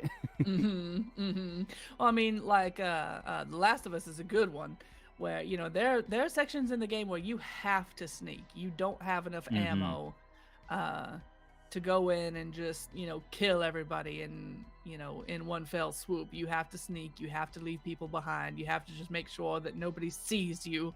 uh and that is a struggle for me because I just want to kill I just everybody. wanna hit things.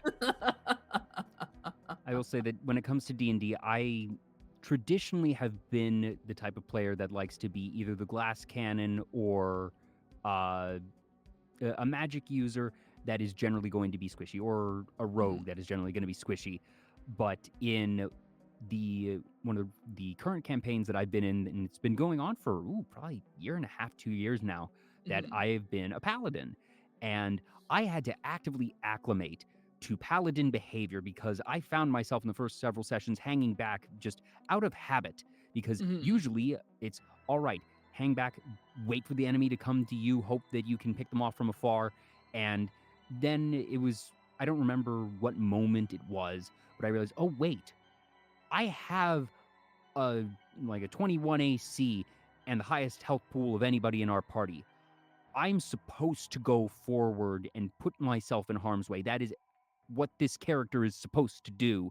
mhm. And Yeah. once You're a damage leech. You're a yeah, damage sponge. You need to just soak up some damage, take some and hits. and also just not waiting for the enemies to come to you means that you get to hit them Mhm. first if you're actually Mhm. going up to them, and that I it is there's something comforting perhaps in being able to say, all right, I run up to that guy and bonk him with my warhammer, Mhm. and I know that either they or their associates may very well try to bonk, shoot, or otherwise harm me in the next turn, and that's okay.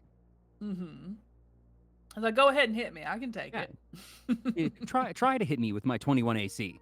Mhm. Mhm. Yeah, that just getting used to that one has been a very eye-opening experience. I may end up playing more tanks in the future. Mhm. Yeah. I mean, I've had friends be like, I would have thought you'd be a healer just because of your your personality uh and just how you are and everything. And I'm just like, listen, I want to prevent the rest of my team from taking damage. It's like I will soak up all of the damage that I can to prevent the rest of the team from getting hurt so they can just, Yeah, a insta healer kill a things. healer cares, but they're healing you after you've been hurt. I don't Yeah, want you to be hurt in the first place. So let me exactly. at 'em. Exactly. Yeah, that that's been a fun one. When it comes to D&D as a whole, do you have a methodology or a particular way you end up creating your characters? That's one thing I found, that different people approach character creation in different ways. Oh goodness. I usually try to think of, like what kind of story do I want to tell? What kind of character arc would I like to go, try for? Or what kind of personality do I want the character to have? And then build off of that. Mm. And so, like you mentioned, that you usually go for tanks, so that can be barbarian, paladin. There's a couple different ways you can go about that. Do you have any favorite characters or stories you have told with characters? Oh goodness. Well, I haven't. See, I've only played, I think, maybe 2 or 3 D&D campaigns in my life. Gotcha.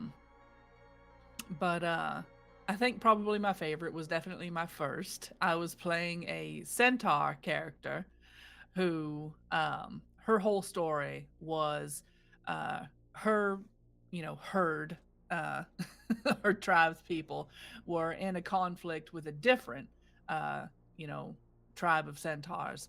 And in the battle, she got separated from her child.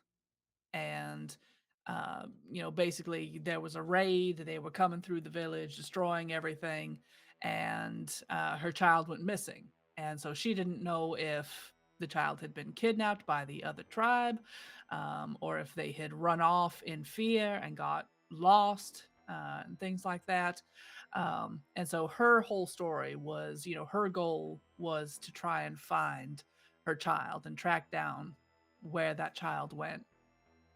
Uh, and and yeah, I forget why she wound up in prison. But that was just kind of the starting point of the campaign was, okay, you're all prisoners, you're all getting out of prison, but none of you have, any supplies. You've all gotten to kind of know one another, while you've been in prison. And so that was just sort of the jumping off point. I don't remember why she was there, but yeah, so we were all, just kind of pursuing our own goals, but trying to help one another achieve them. As you do in And D&D. as you do.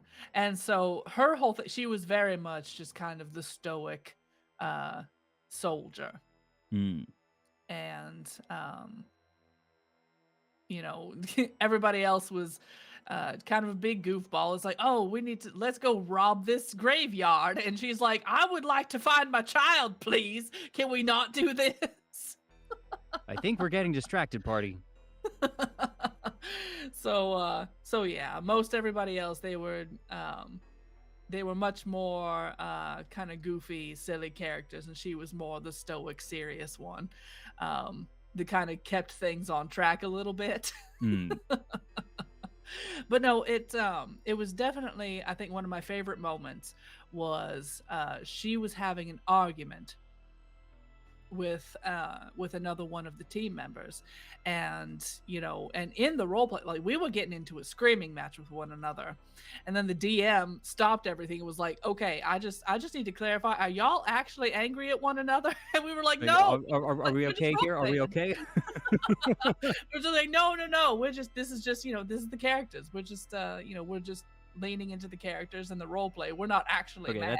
It's always good, because like, that's the best place to be in roleplay, of where you're able to go to those extreme emotions, but as soon as it's done, it's like, oh yeah, no, we're cool.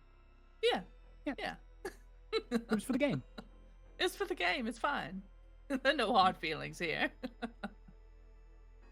Yeah, that just so many cool and different stories, because obviously there's extreme personalities, because that's how characters are gonna be written, and you get to do those fun and different things. Absolutely. Well, and it's just, Getting it's basically getting to act with your friends. Yeah, yeah. Taking a bit of a turn here. This isn't something that comes up a whole bunch on your streams, but you Mhm. mentioned to me that for a while you were in a band, and when you mentioned that to me, I didn't ask any follow up questions because I wanted to wait until now. So, for starters, and obviously, privacy first, safety first, leave Mhm. out any details that you feel are necessary to leave out. But starting with the most obvious, what instrument or instruments do you play? Well, I can play a little bit of guitar. I played flute in high school, but uh, but in the band I was the vocalist. Uh, so Hey, I was voice is I was doing absolutely an instrument. so I was doing all of the screaming and growling and because it was a metal band. So Mm. And I know that obviously vocal care when you are a singer, voice actor, anytime that you are using your voice for performance, you mhm. need to be careful with how you use your voice. You need to be sure to warm up and just be able to take care of yourself. There is, to my understanding, a science of the safe and proper ways to growl in metal. I forget what it's called, but apparently, like that there is a specialty book or possibly even multiple on proper growling vocal technique. Yes, absolutely. There is definitely a technique to it. Metal vocalists are not they're not up there just screaming. There are a lot of people who, hand wave metal because, they pass it off as it's just noise. It's like, no, it's absolutely an No, art. You have to know. in some ways, it's more vocally complex than your average singing. That it, Mhm. because Mhm. I'm assuming these are techniques that you're not going to learn in your average singing class and chorus in school and stuff. That you need to be able to do this if you want to do it for more than a year or so without destroying your vocal cords. Yes, absolutely. Because if you do it wrong, you can permanently damage your voice. Um, so, you've got to know how to do it.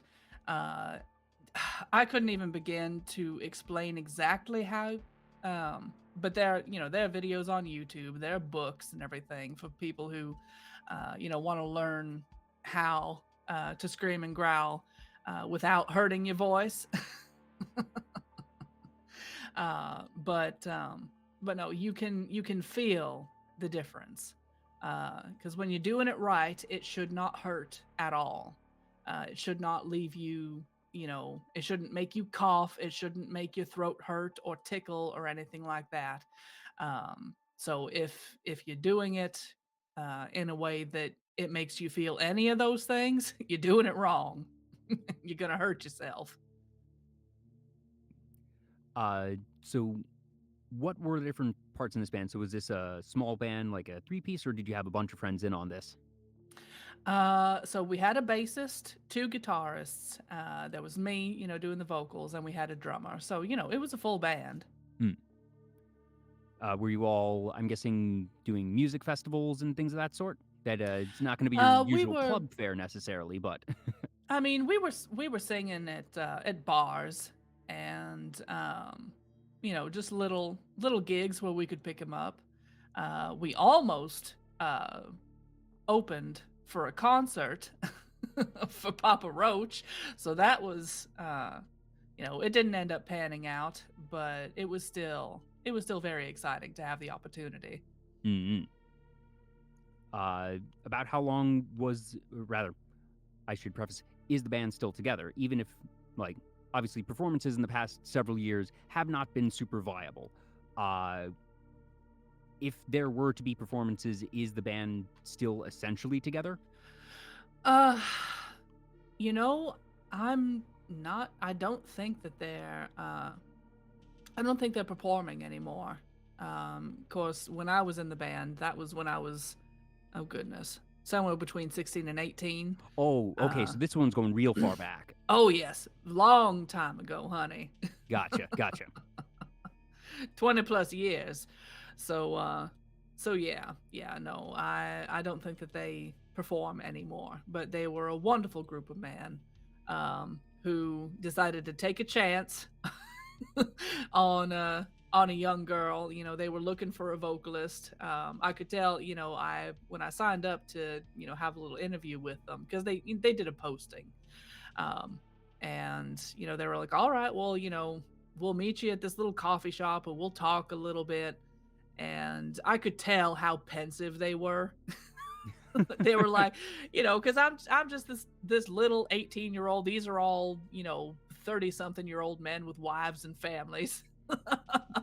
And you know, so none of them were entirely sure about it, but they decided to give me a fair shake. And but it wasn't until we did our first rehearsal together and they got to actually hear me scream and growl where they were like, Yeah, 'cause all you're not right, gonna. you got, all right, you're good, we're gonna stick with you. Because like they're not gonna ask you to do that in the coffee shop. That's not gonna work. So there's gonna have to be a No. rehearsal here somewhere, or they're gonna have to listen Yeah. to a demo tape or something. Yeah. At the time, they were basically they had this little studio that they were renting, that they would get together and, you know, do practice sessions there. And you know, we wanted to record a CD eventually, uh, but unfortunately, you know, we didn't end up getting to do that either. Still, it sounds So like it we was a just fun time. it was a very fun time. Hmm. Uh, do you think that you would ever want to be in a band like that again, or do you think that's sort God, of a I would closed love chapter? to. Uh, I would love to. You know, Grim and I have done a little bit of collaborating. It's not on metal, but we've done at least one collaboration. We definitely have plans to do more in the future. I've got a video. We've got a video up on YouTube where we did a cover of Pet Cemetery. Um, so we did that together. I know that me and 13 and Taro and like a few other folk, like we all want to get together and, you know, uh, do music collaborations together. But again, it's just finding the time in the middle of hmm everything else. Yeah, I can certainly say there are not a ton of metal covers going around in the VTuber community, so you would Hmm. have your niche, that's for sure. Oh, definitely. Do you have a dream song that you would want to cover if you had the chance? Oh gosh. Hmm. You keep putting me on the spot with these things Sorry. that I need to just like sit and think about. Well, if nothing Uh, else, maybe that'll make you think, and then maybe a week from now, you'll be like, oh, I know what that dream song is, and then you can just write it down, that maybe sometime down the line that you'll be able to actually do it. exactly. When it comes to listening to music, that I imagine that metal is something that you really enjoy, but you also told me that you really like love songs. And that's not to say that Yes. metal can't lend itself to a love song, but I will say that love songs and metal are not necessarily two things that you think of as going hand in hand, and that your love of love songs is not just in the metal genre. Right. Well, I mean, you know, I love all so many different genres of music from, you know, alternative, you know, classic rock, um, you know, rap, R&B, uh, you know, classic country. You know, it's I love all kinds of genres of music. Um, but yeah, I you know, I love a good sad love song, you know, just about, you know, heartbreak and yearning and all. I really love just emotional music in general. You know, if it can elicit an emotion from me, if if a song can make me cry, it's a damn good song in my opinion. Or you know, if it can make me, you know, move in my seat and get me really into the music and get me feeling something. Uh, you know, I love that. Um, and I don't know, like it's not that I dislike all, you know, happy music or anything like that. You know, If I'm in the mood, I'll listen. But as far as being able to relate uh, to the music, I always tend to gravitate to the more emotional songs. Are there any songwriters that you found really right to your sensibilities? Hmm. Let's see. Sorry to put you on the spot again. I know you keep doing this to me. Let's see. I really loved Sarah McLachlan growing up. Um, I've really loved Billie Eilish's music, and I think she leans into kind of singing about depression and her experience with that and how relatable all of that is. I love the Silent Hill songs. Um, so if you've listened to any of the music from Silent Hill, especially 3 and 4, the lyrics in that are just gorgeous. Let me think. I loved Interesting Korn. Korn growing up Hmm. had a lot of very emotional songs. It's interesting you mention Silent Hill music that Hmm. I I really, really like video game music. Hmm. And Silent Hill is not one that I am very familiar with in a musical sense. It's not necessarily one that is known for its score, and I haven't heard many people call out uh, the vocal tracks on it either. So uh, you calling out now actually sort of turns my head and is like, okay, wait a minute, have I missed Hmm. something all these years? Oh, absolutely, absolutely. Hang on, let me. Uh, Because usually what I go for when it comes to video game music, that I go for the score, so the orchestral, the background music, and things like that. But there's mhm, still plenty of vocal tracks over the years that were written specifically for video games that mhm. are just incredible, incredible pieces of music, and that I'm a big fan of Yeah, the no, different concert series that have done those live. mhm. So Yeah, uh, no, I would absolutely recommend Akira Yamaoka to you. oh, I'm familiar with Akira Yamaoka. Mhm, mhm. So, did a lot of the music for the Silent Hill series, but especially Silent Hill 3 and Silent Hill 4, The Room. Um, Absolutely gorgeous songs with lyrics that are very emotional, um, and just mm. I definitely want to cover those songs. Mm, yeah, that could be an interesting one. That Hmm. like I said, in general, that style is something that not a lot of VTubers cover, anyways. But I don't think I've ever seen a cover of those particular ones. I'm sure they're out there. Goodness knows there is far too much in terms of music and other media to know what's out there. Hmm. But it's just those ones haven't made their way to me. So I definitely would love to hear that if you're able to get to it eventually. That I think that'd be Oh, really, really certainly. cool. I'll send you some links. I'm double checking Kiriyamaoka's discography right now because it's a name, like I said, that I'm very familiar with, and I know a couple of his different scores. I forgot that he did the score for Cyberpunk Edge Runners last year. Mm, I didn't know that actually. A couple other sort of random ones apart from the Silent Hill series, which he's been a mainstay of, obviously.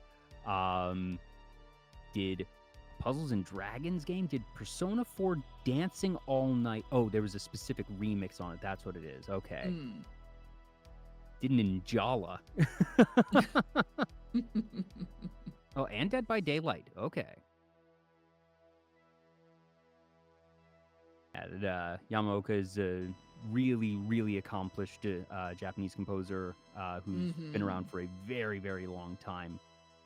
So, not surprised to hear his name come up for sure. Do you have any favorite other artists, whether it be composers or lyricists? Um. Oh goodness. Hang on. Is let me if I can remember his name. Don McLean. Don McLean Mm. was a very, very beautiful lyricist. Um, did American Pie. uh, did the song called Vincent, um, which is gorgeous. Just most of his songs are absolutely beautiful. Uh, so definitely recommend Don McLean. Yeah, no, I still have the vast majority of the American Pie lyrics memorized to this day. Mm-hmm. Mm-hmm. Just a such it's such a unique song. It just one, it is a very long song, especially for its time. That in It the is. era of the radio single, where you're going to be looking for 2 to 3 minutes, that it goes a whopping 8 minutes long, and just the the lyrics at first glance are nonsensical. And I can't say Mm-hmm. that I've dedicated any amount of time to parsing the lyrics, but they're so damn fun. And just a it's it is a song that I want to eventually do a deep dive on and learn more about. Mm-hmm. Mm-hmm. Are Oh, there and any Gary others? Oh, Jules. yeah. Gary Gary Jules. Jules also has some really lovely songs. He did Mad World, um, which I think that was featured in Donnie Darko. Yep, it sure was. Looking up right now. Mad World by Tears for Fears was indeed in Donnie Darko. Mm-hmm. Mm-hmm. So Gary Jules did a cover of it that I just absolutely adored. Yeah, that he did a lot of TV work, actually. At Mm-hmm. several movies, um, but yeah, just a whole bunch of stuff for different CSI series, Grey's Anatomy. Mm-hmm. That those are series you always know. Obviously, someone had to write the music that was in these shows, and that those are ones that sometimes end up getting overlooked. That you'll usually be familiar with composers for different films Mm-hmm. or for video games and whatnot. Uh, TV is definitely that hiding in plain sight type of composing. So that's really cool to see because, heck, if anything, I would think TV work is probably more regular and consistent than film composing. Depends on who you are, I guess, but yes. Have you ever written any songs of your own, or do you have any interest in doing that? I have. Like like the stories I've written, the songs I've written are very old. Um, but yes, I've definitely done some singing and songwriting in my time. Uh, would were those in metal genre? That if you were to place it in a Uh, genre, where would those songs be? oh goodness. I guess I guess they'd end up in alternative. Hmm. They're not metal. Um, they're more emotional, kind of sad songs. Mm-hmm. Do you have a go-to sad song of just one that you know reliably that when you just need a good cry? That do you have either one or a short list of songs you go to for that? Uh, hmm. Not not necessarily. I mean, I uh like what tends to happen with me is I'll connect with a song and then I listen to that song constantly Ah, for a while. Um uh but as far as, if I'm in a really low mood and I'm not in the mood for um anything funny or happy, and I just need to sit with my emotions for a while. Um, Usually, bands like Radiohead, Deftones, um, things like that are definitely go tos. mm-mm. um, I recently have been listening to a lot of Sleep Token. I've not heard of them. Sleep Token. Oh, they're very good. Very good. I guess they're more. 'Cause I've heard people call their genre metal. It's not metal as I know it. It's I guess you'd call it more melodic. Uh but um but no, their music is very very unique, very beautiful. And I love the aesthetic of the whole band. You know, they don't show their faces, which, you know, I can relate. I was going to say that I'm looking them up on Wikipedia right now, and Wikipedia describes them as a British rock band from London formed in 2016. The group are an anonymous masked collective led by frontman using the moniker Vessel, Mhm. categorized under many different genres, including alternative metal, post rock metal, progressive metal, and indie rock pop. But as soon as I saw the anonymous masked collective, I was like, oh, so they're a band of VTubers. Got it. Basically.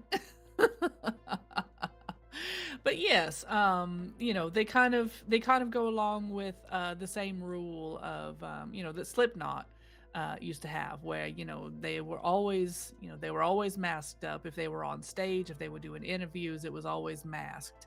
And you know, and Sleep Token seems to be doing the same thing, where they're always in character. Mm, that's super neat. Uh, just And checking they kind of everything. have their own lore. You know, you can definitely look it up on YouTube if you look up just, you know, Sleep Token lore.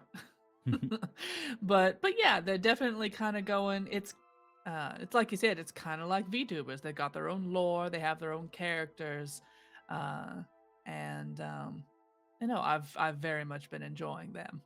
Hmm.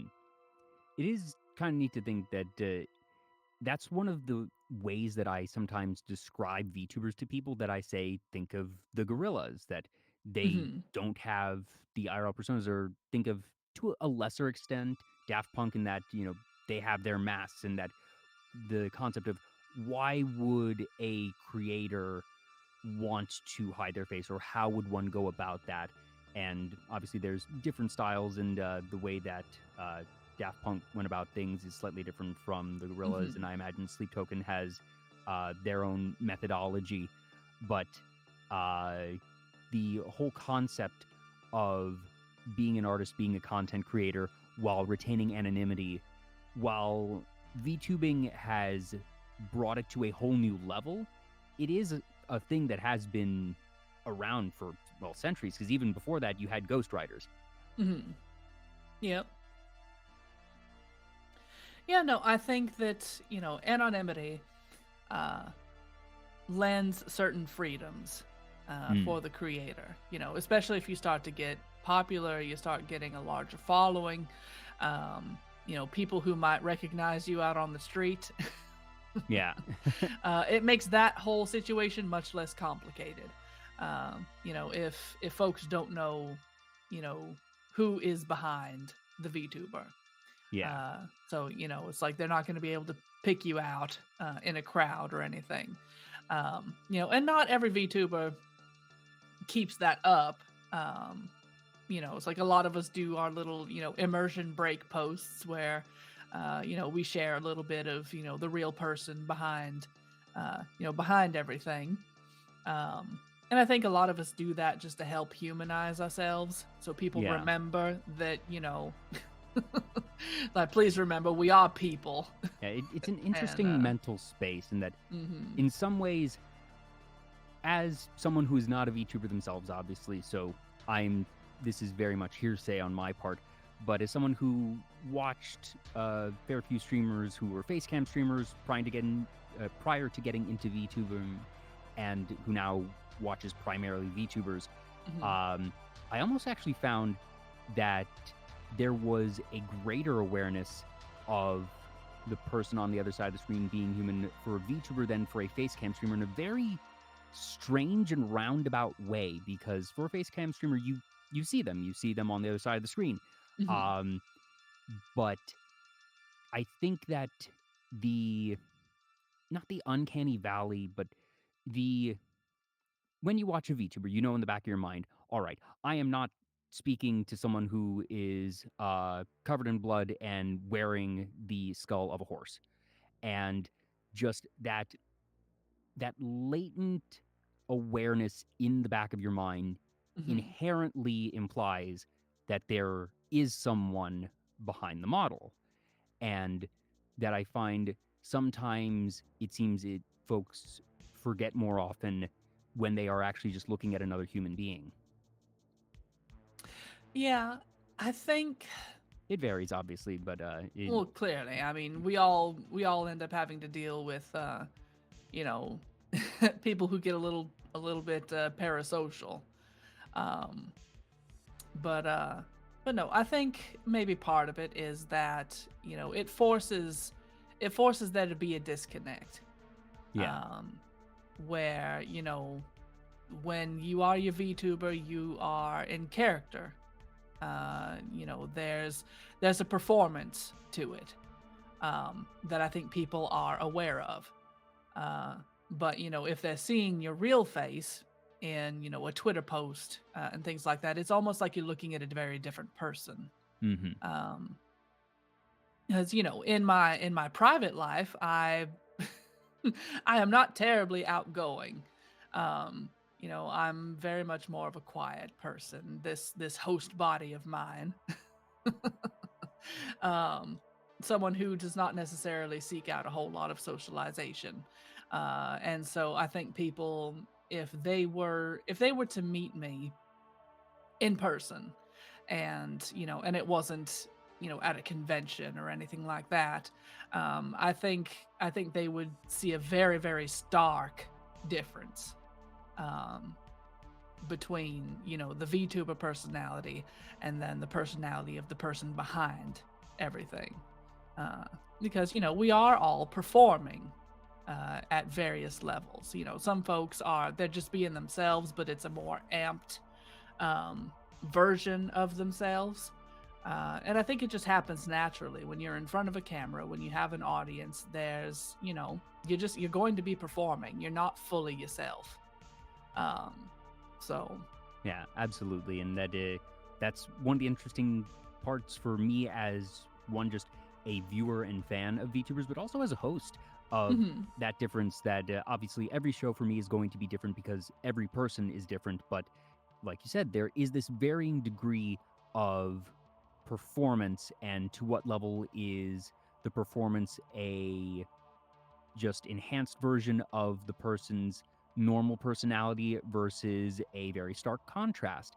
And Mhm. then there's an added level of I've had folks who use something that isn't their normal performance personality on their own stream when coming on my show. And that's something that is entirely up to the guest, obviously.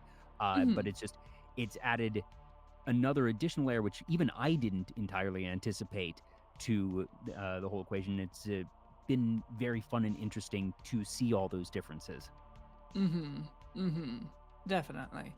I think it's also just a matter of comfort. If you're on somebody else's stream, um, it's not your territory.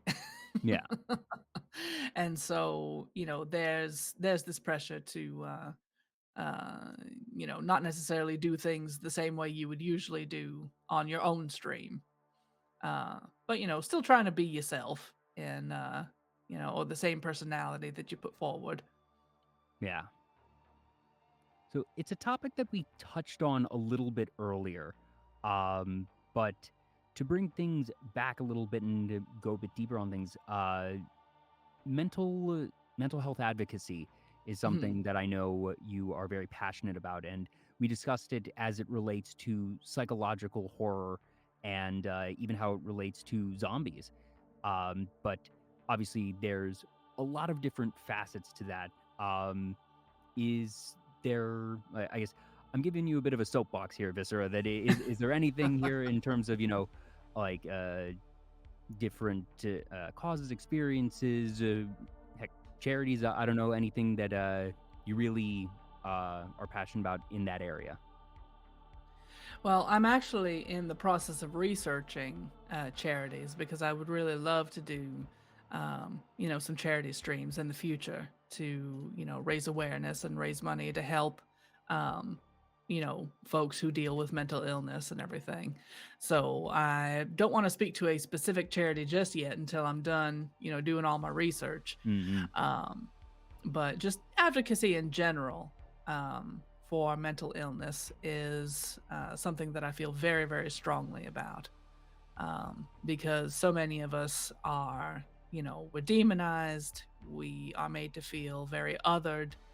Um, and on the one hand, I can understand in certain situations, but you know, I think it's always going to be very difficult for folks with mental illness to escape that stigma until folks can until it can be more normalized. Because I think that a lot of folks don't really understand just how widespread mental illness is.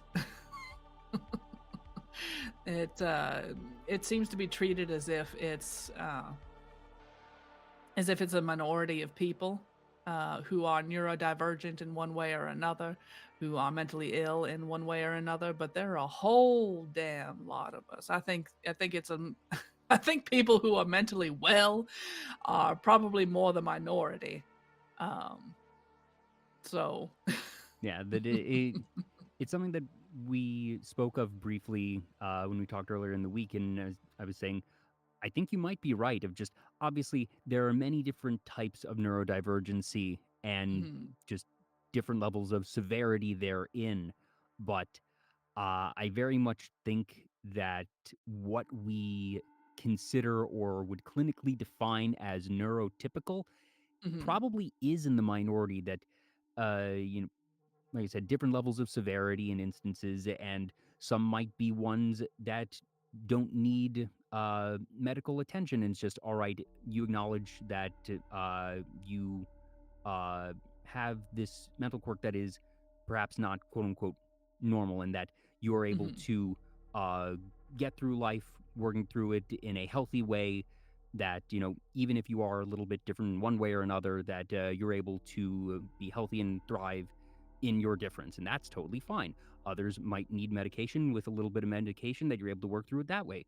Others mhm, might need therapy, and that the solutions to these things are naturally going to differ as well, and that uh, certain neurodivergencies aren't ones that need to be quote unquote fixed either. That it's just all right. mhm, How do we accommodate? How do we help teach someone how they can best just succeed and go through life with whatever slight difference they might have? And that, mhm. uh, like you said, there's a lot of fear and stigmatism uh, around the whole space, but I think we're getting better, but certainly not there yet. Yeah, there's definitely still a lot of work to do um, when it comes to, just normalizing neurodivergence and being able to have open conversations about it. Um, and also finding that balance where, I always put it, a mental illness can explain behavior, but it doesn't necessarily excuse behavior. Hmm.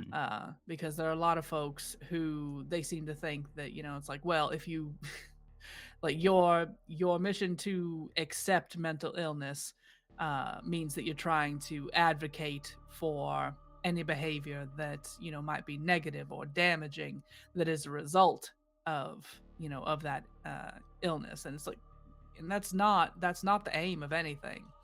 I don't think anybody ought to use their mental illness as as an excuse or a get out of jail free card if you're out here hurting people, whether it's emotionally or physically.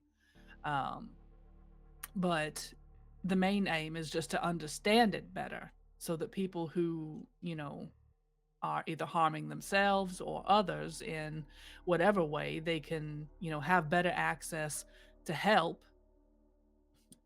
so that they can actually work on themselves and work on coping and being able to live a life where they're not so afraid of, it's like, am I going to hurt somebody else? Am I going to be hurting myself? Am I going to be self destructive because of what's going on with me and everything. Because I think the biggest thing is the lack of awareness and the lack of understanding, but also just the lack of viable resources to get the help that so many people need. Whether it's therapy or medication or both.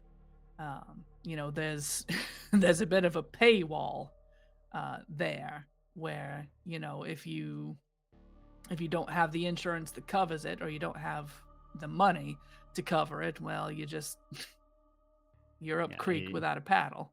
it is a very unfortunate reality, at least for those of us in the U.S. That, and not Hmm. to dive into the very deep and very real issues of the healthcare industry at large, but suffice to say, yes.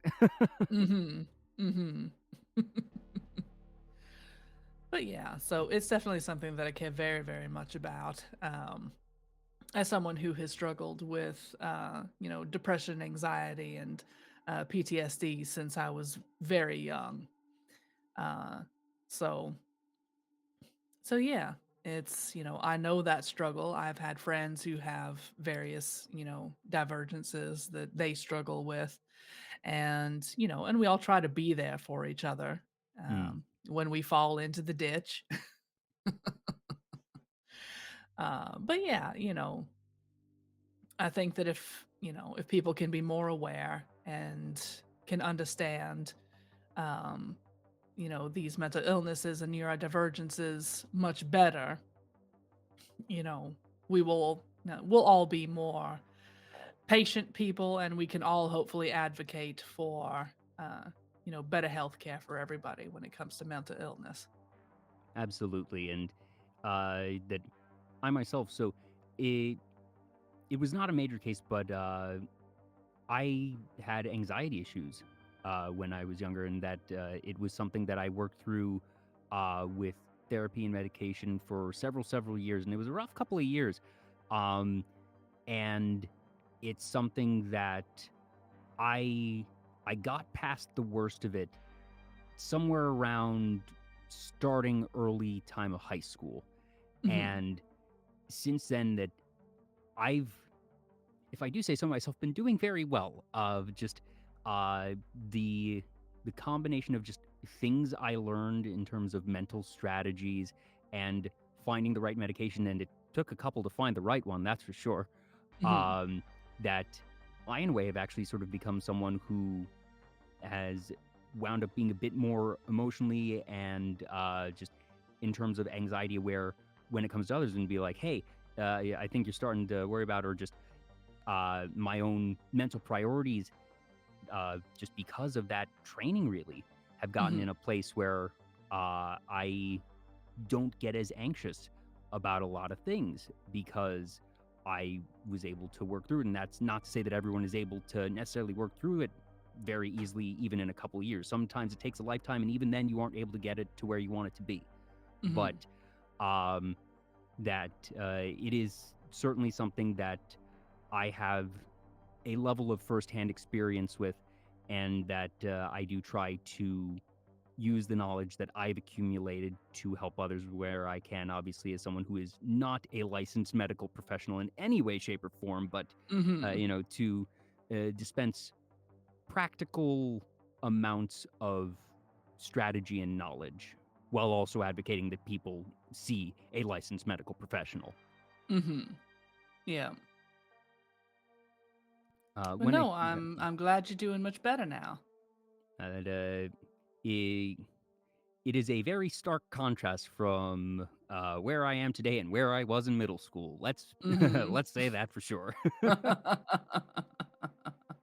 For me too. Mm. I'm glad that you've been on the upswing as well. That hopefully that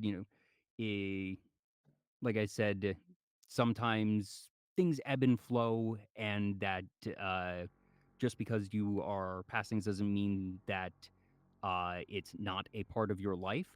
But uh, if you are able to find a way to work through the worst of it, Hmm. uh, the difference can be monumental. Oh, absolutely, absolutely.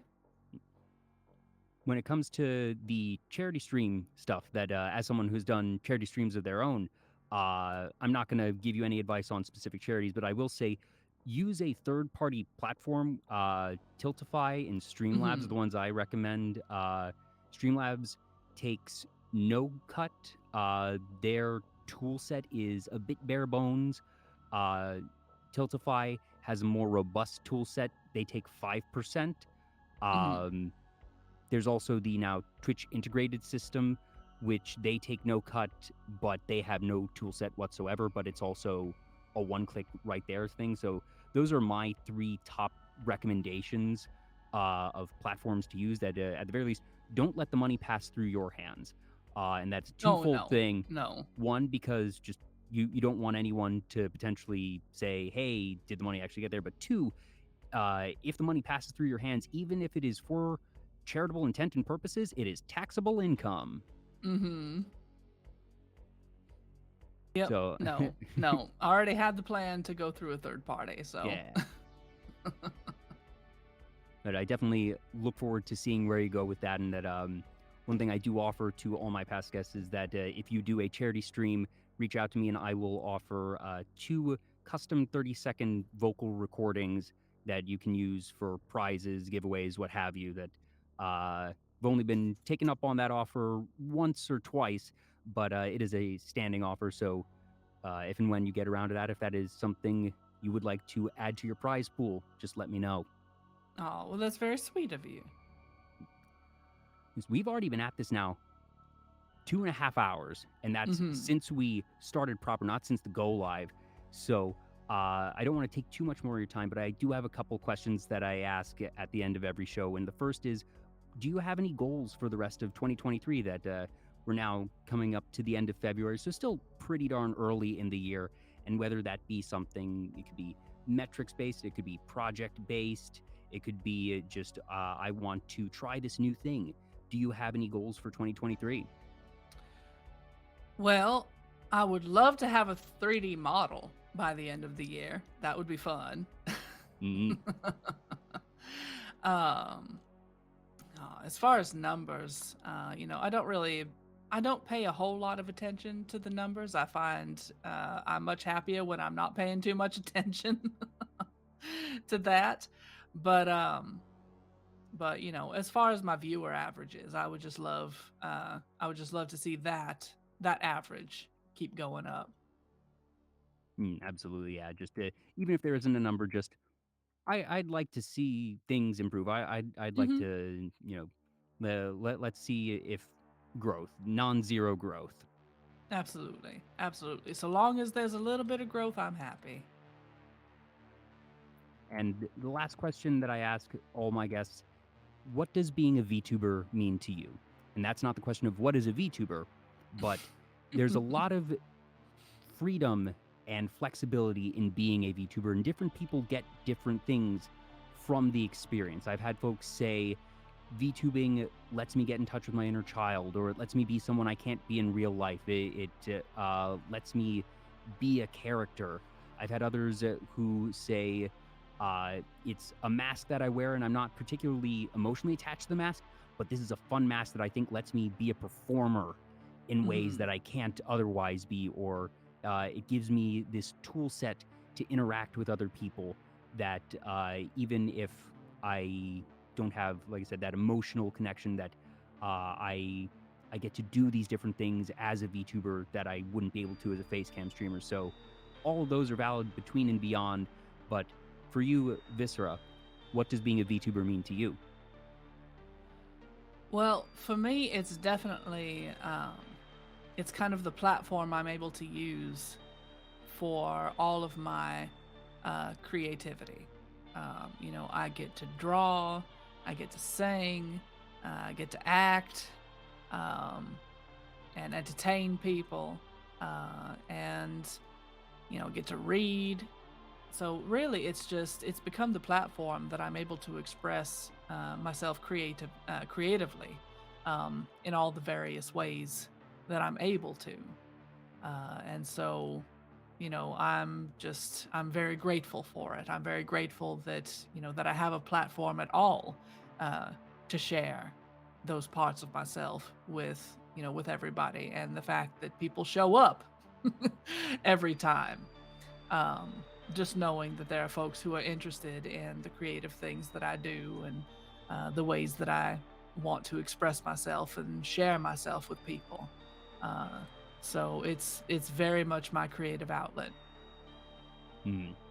I always ask that question at the end because one, it helps put a bow on everything for the show, but also while I never know how someone will answer, the answers always make sense, and especially given the context of the show in one way or another. And in this case, like you said, your creative outlet, and that you're very much a storyteller in one Mm, way or another, and that you enjoy stories, that is what you look for in the media that you consume, and whether it be the stories that you wrote years ago or the different ways that you look for stories in games today, or the way that you are just creating stories and lore and experiences as Viscera, that all those different pieces end up falling into place in just that sort of consistent manner, and it's very cool to see. And it's been a lot of fun to just see you, one, as a VTuber in general, because that your aesthetic is a rarer one, shall we say? That you are not the Genki Idol girl. You are not the you're not the happy sassy cat girl. hmm That you're the mother of monsters, but at the same time, there is very obviously nothing else that you would rather be, and that means that you're doing it right. Absolutely. Absolutely. Only exception uh being my little alt, Willow. Willow the werewolf that I bring out now and then, Mm. which she's basically just an excuse to not to not put on the voice all the time. Very fair, And just and be more entirely myself, and also just mm, allow my ADHD to run loose for a yeah. while. But that's the other benefit of VTubing, that you can literally just hit a button, do a costume change instantaneously, and you can't do Mhm. that as a face cam streamer. Nope. Whereas No, you if you were can't. to sort of Well, I do mean, I guess a you could, but personality, it'd be I a little suppose you more could. awkward. It'd be a little more awkward and potentially a TOS infraction. Yes. Well, seriously, this has been so much fun. I cannot thank you enough for taking time out of your busy schedule to be here with me, and thank you to everyone in the chat as well. If for some crazy reason you aren't already following Viscera, I've shouted her out several times. We have link at the bottom of the screen. There's in the channel panels. If you're watching on YouTube, hi YouTube. There will be links in the video description, and here on Twitch, there's also the new feature of the shout out in the stream title, which they only added a week or two ago. So that's been a very nice addition. Good job, Twitch. You Mhm. were able to add a nice feature. Yes, Yay. thank you, John Twitch. Yes. We won't bug you and complain this time. Mhm. Now, before we go, do you have someone you'd like us to raid?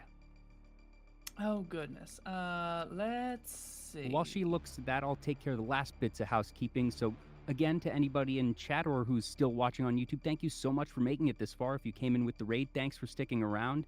Like I already said, be sure to follow Viscera. And if you enjoyed this and are interested in more interviews like this, feel free to follow me here on Twitch or Twitter. It's just VTuber Talk, both places. I can't promise you any sort of consistency or schedule. I always schedule the shows to my guests' availability, but I do this about once a week. We are quickly coming up on episode 100, so that's very exciting. And I missed. I'm so sorry, Cryptic Catfish, if you're still around. I missed your follow like an hour ago. That's my bad. But thank you for the follow. And whether you were lurking, chatting here for any amount of time, thank you so much. Viscera, do you have a target for us? Yes, it looks like Grim just started his stream. So if we want to raid over to Grim FXC. Ah, perfect. Yes, they were around actually just until a little while ago. So yes, we Mm-hmm. will send folks on over. Be sure to let them know that Viscera sent you. Spam any emotes that you have. Once again, thank you all so much, and thank you, Viscera, again. This has been VTuber Talk, episode number 96. Hope you all had a great time, and I will see you all next time.